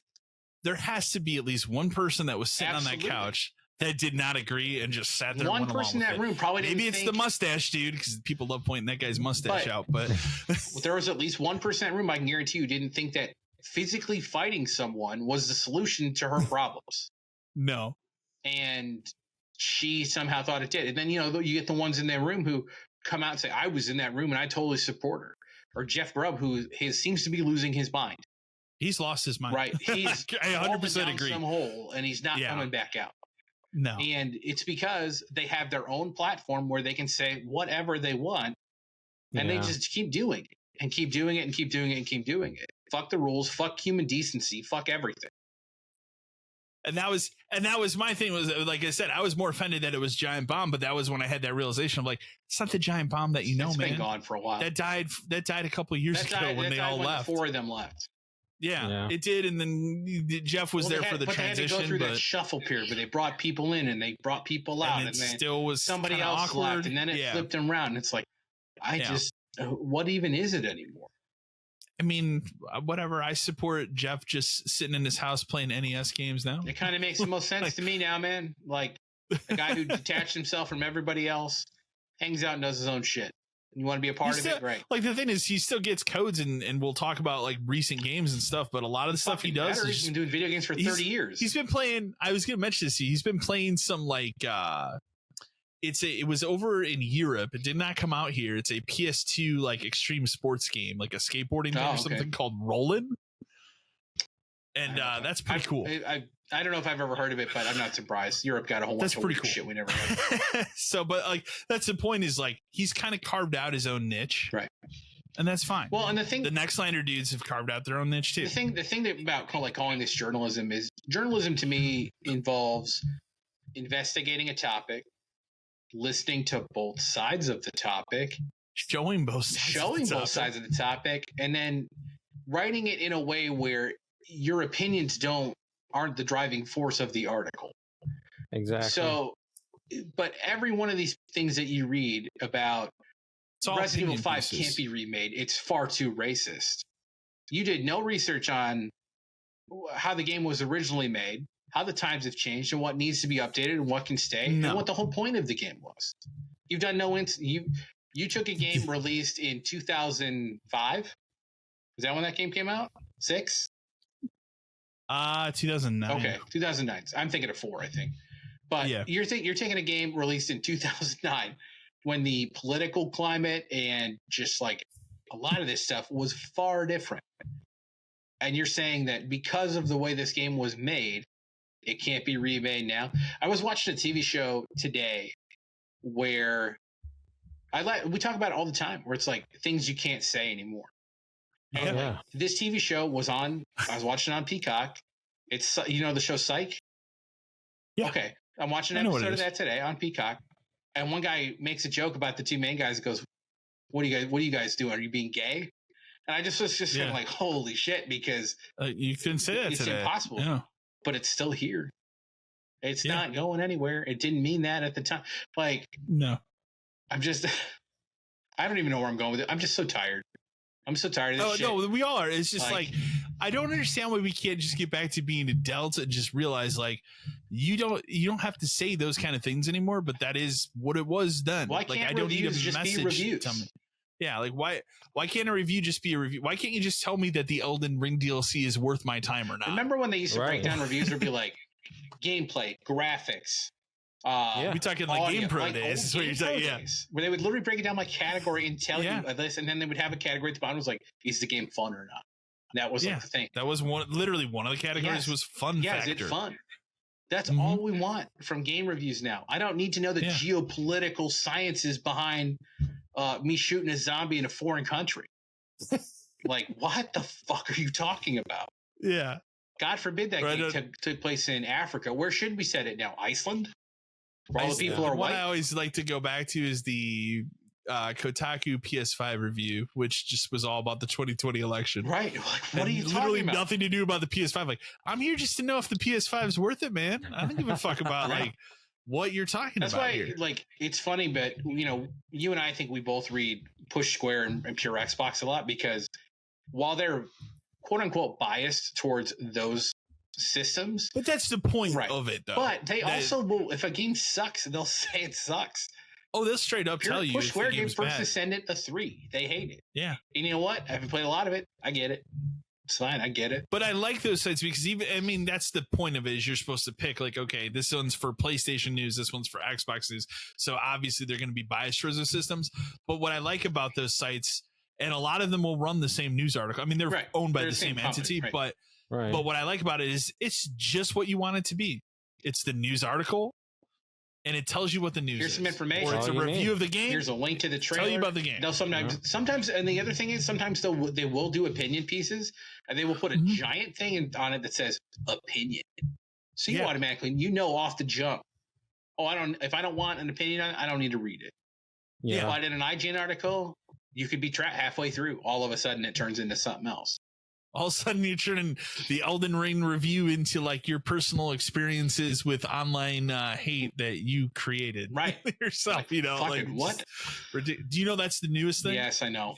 Going back on now, it's like, oh, everybody else is out to get me. Like, no, you started this. You literally went on the internet and said, come fight me at any time. Right. And then when people offer to fight you, you said, nah, no thanks. You had people legitimately offer to fight you for charity. Right. No, thanks. Which is like no, not a physical street fight, charity. No. No, thank like you. It'd just be like, oh no, I've been harassed the last 4 months. No, you haven't. No. Get over Sit down. yourself. It's ridiculous. So I hope it ends. I hope it ends at some point. And the other thing I will say too is like I do think the future is I think at some point it will fully be taken over by YouTubers. Yeah, and that kind of YouTubers and Patreon. Yeah, we're halfway there because that's what it is. We're already halfway there. A lot of those people have already done that. So and that's working. Like that has worked. You kind of find your niche of a person you like on YouTube that reviews games or does new stuff and you go with it and it's fine. Mm-hmm. Yeah. So that's what I've done. Yeah. Yeah. So, and it's been a lot more enjoyable than trying to go read some of these sites. Final email we have this week comes from Wayne from Redacted. And I think this is one you're going to like, Dan. Hey crew, love the podcast. GameStop question for you. I'm a manager of 6 years and my store is closing. I took severance and I'm presently looking for the next thing. I'm good with all that. I welcome the store closing. It's been a long time coming. But seriously, it's the final 2 weeks. We close on July 26th, which is our last day. What the fuck is wrong with people?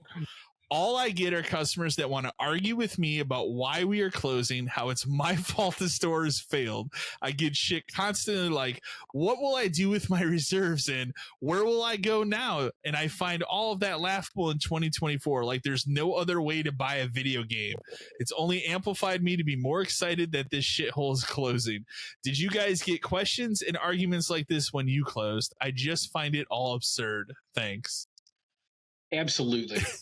I was gonna say I wasn't there for the very end, so I have no idea. I went through this twice. I did it at Game Crazy and I did it at GameStop, and both times people were lunatics. So let's start. We'll roll back to Game Crazy. That's wild. Okay. So Game Crazy lasted a little over 7 years. I was gonna say 2009. 2009. Closed, right? A little over 7 years. October 2009. We got a notice like a month beforehand we were going to be closing, and we were like, okay. Writing was kind of on the wall. It wasn't super shocking. Game Crazy and Hollywood Video, the guy who bought it, the whole thing fucking tanked. Whatever, long story. I was gonna say it was probably both, right? Hollywood. It was a slow burn. Game Crazy went first, and then Hollywood's after. I helped close some Hollywoods too. But so how it worked was a company. It was you ever drive down the road and you see the guys holding the signs, 30% off, store closing, whatever. Yeah, it was like that. So some company came in and bought our stuff to liquidate it. So Game Crazy sold it for pennies. Whatever. That's how I got a lot of really good shit because we hit it until it was 70% off, even though we weren't supposed to, because the guy would come in so every so often to check. But one of the shelves in the back room, you could lift the bottom part up, and there was like a space underneath it. You could put stuff in it, put the shelf back on, and then put stuff on top of the shelf. The guy never fucking knew. And the inventory was so fucked it didn't matter. So we basically you're going to be here for a month. We're going to pay you for a month. There's really no rules anymore. You can't do reserves. You can't do MVP. There were MVP cards. You can't do those anymore. Can't do anything anymore. Sell stuff. At this stuff 30%. This is 10%, and it'll change over time. It was actually an awesome month because there was only 3 of us left working, and we just kind of made up schedules as it went on. We're like, I'll work tomorrow. You can work the next day. We just worked all day. We were supposed to be open until like 8. Some days we would just close at 6 because we're like, what are you gonna fucking do? Fire us? Nobody cares. Yeah, no, yeah.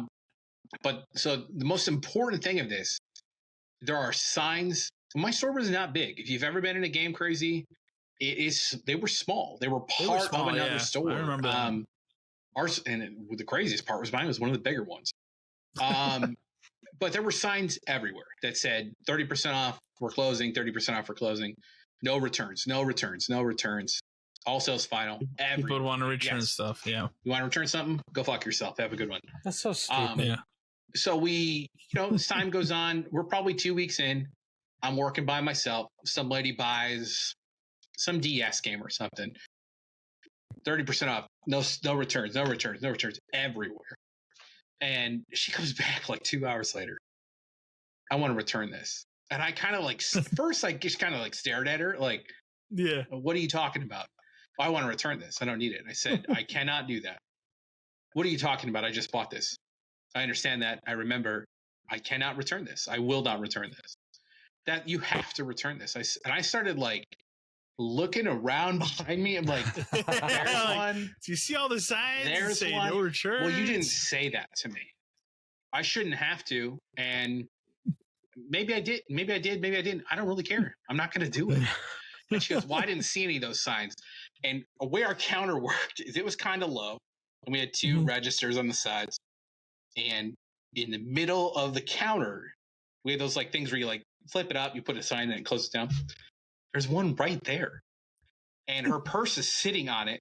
And I picked up, I just picked up her purse and moved it over and just went right there. Right there. And she's just kind of like, oh, this is ridiculous. No wonder you're going out of business. Are you fucking That's the mental, reason why, lady? Yeah. Like, go away. Don't ever come back. Like, people were awful. And then it was always like, well, I'll wait till it's 70% up. Cool. It's not going to be here. Yeah. Well, can you hold it? Absolutely not. Can you give me a better deal? No. Why not?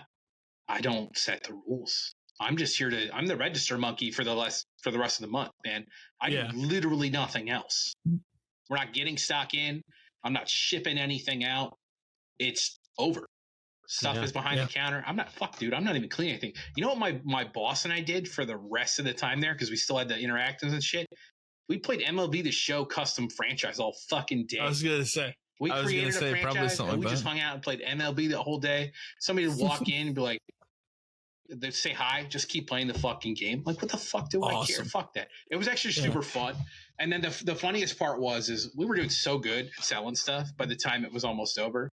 Our boss called us with like a week to go. And she goes, oh, we just got authorization to keep your store open another month. And we're going to ship stuff into your store to sell it.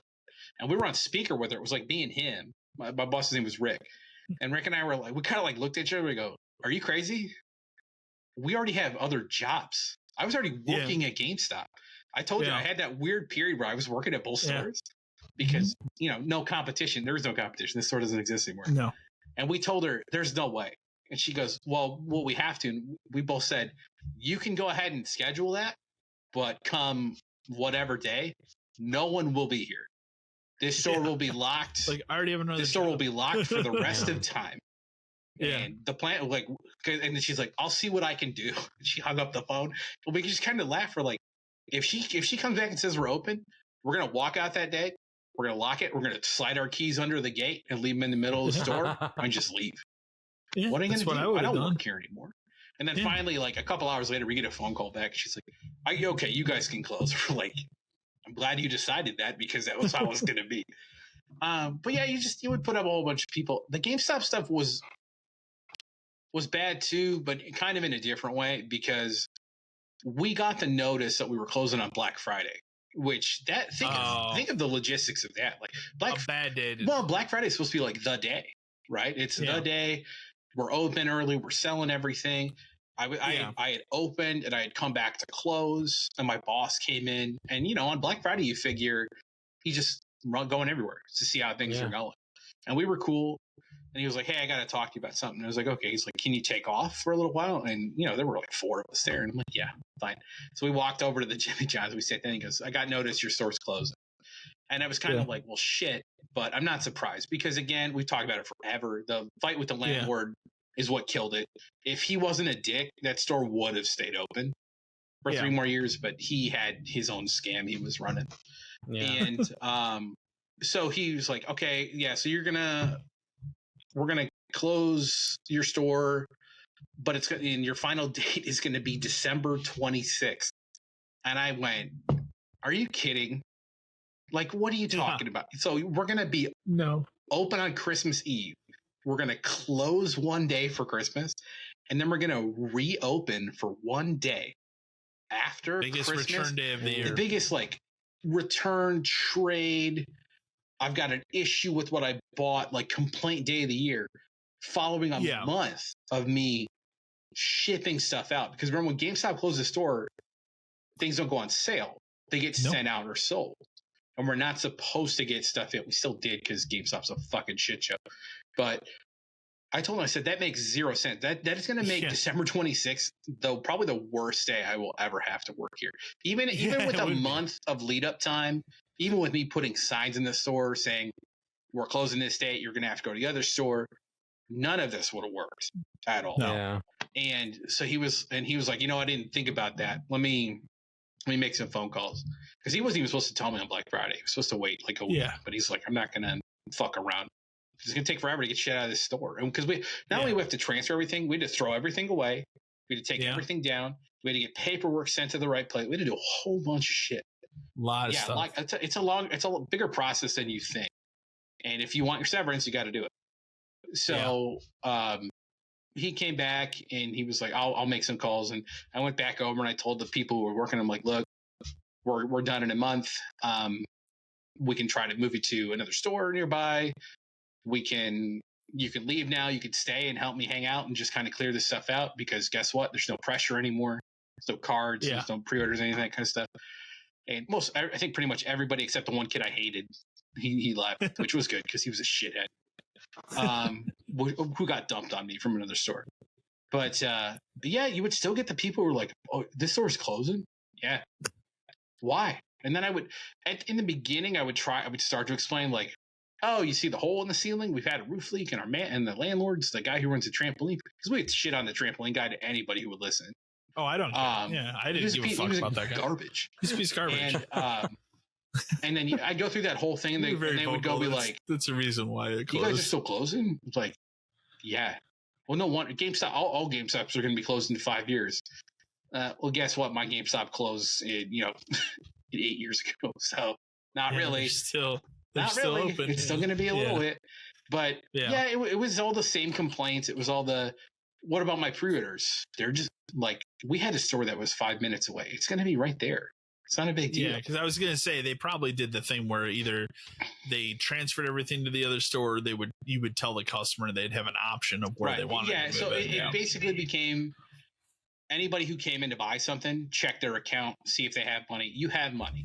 You can either A, spend it right now, B, leave it, and the pre-order will get transferred to the other store, which is an important thing to do if you want a game that might be a collector's edition or something. Yeah. Because if you cancel it, you're fucked.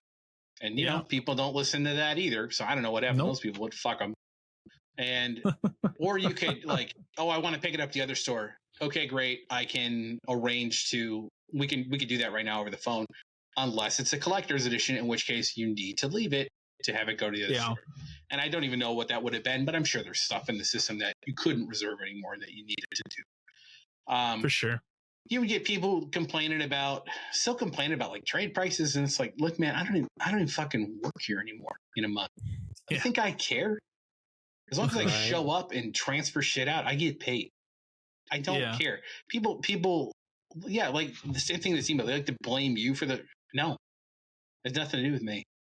Was to say you probably your last day open would have been whatever day, Christmas and then you were Eve. probably.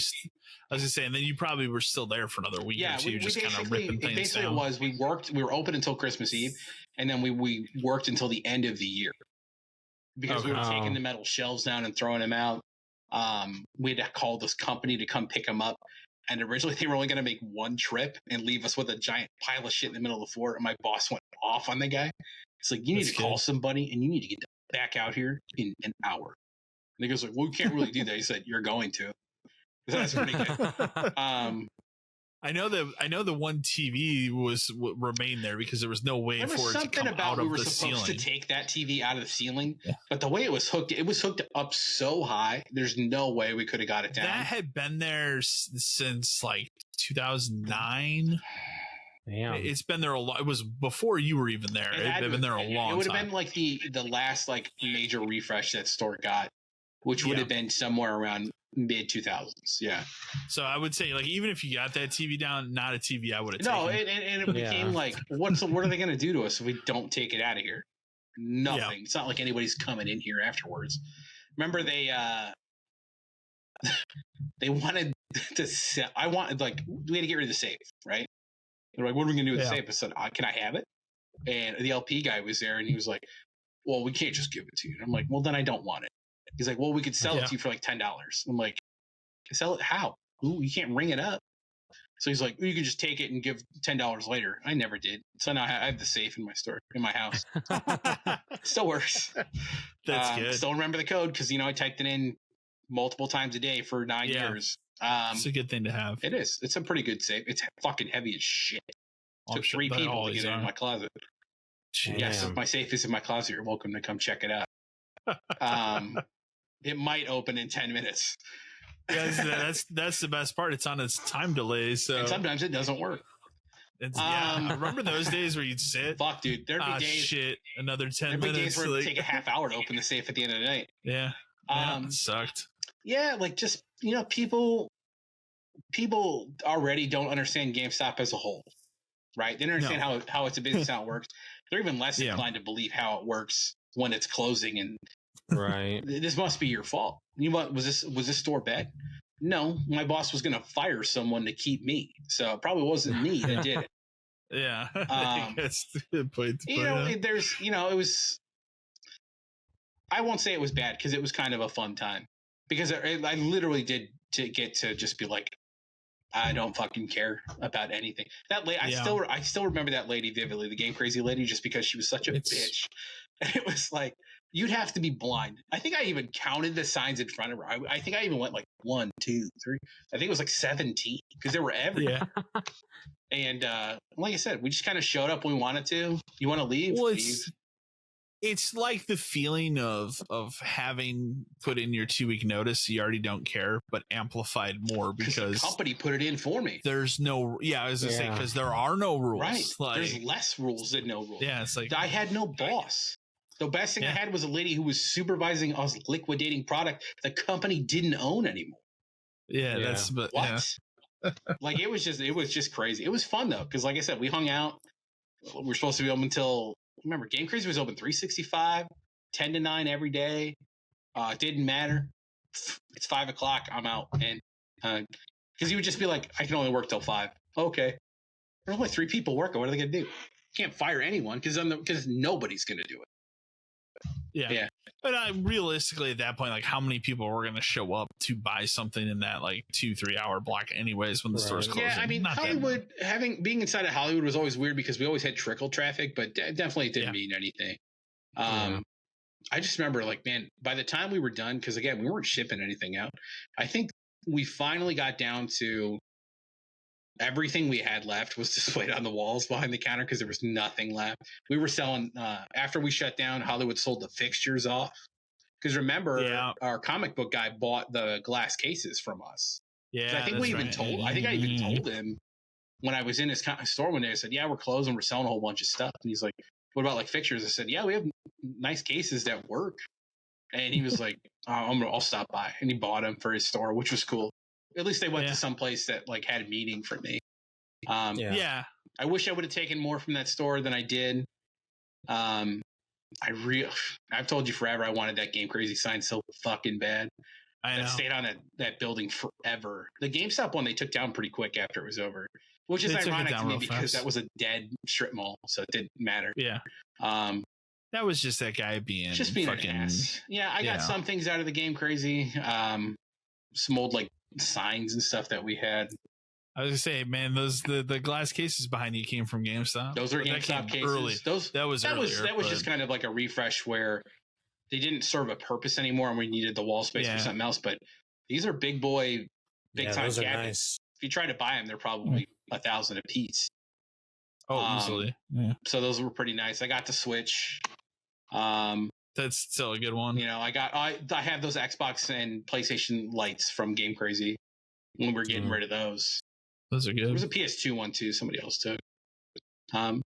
Yeah, I mean, you got the Funko Land sign. That's probably the most important. That's the most important. Yeah, but that's the most. Yeah, so closing a store. It's a sad and fun thing at the same time because there's no rules anymore. we would ship out all of the best stuff from GameStop. We would ship that stuff out first because we didn't care. We didn't want to have anything that people wanted. No, that's important at that point. And I would call my friends and be like, "What do you want?" And they would say, give me your best, 360 and PS3 games or PS4 whatever games. You got it. They're yours. I'll send all the garbage to the stores I hate, and I did. The other store in our town, He got boxes of Wii. Here's your Wii shit. Oh man, I gotta send 20 Wii Fits somewhere, man. Guess where? that's I would just drop it off myself. Here you go. Here you go. Enjoy the Wii Fit. Enjoy the Wii Fit. Damn. Well, as always, send your emails into podcast572@gmail.com. Thank you for all your emails. Otherwise, we will be back in another 2 weeks for another episode of the podcast. Thank you for listening. Thank you, everyone. Stay safe.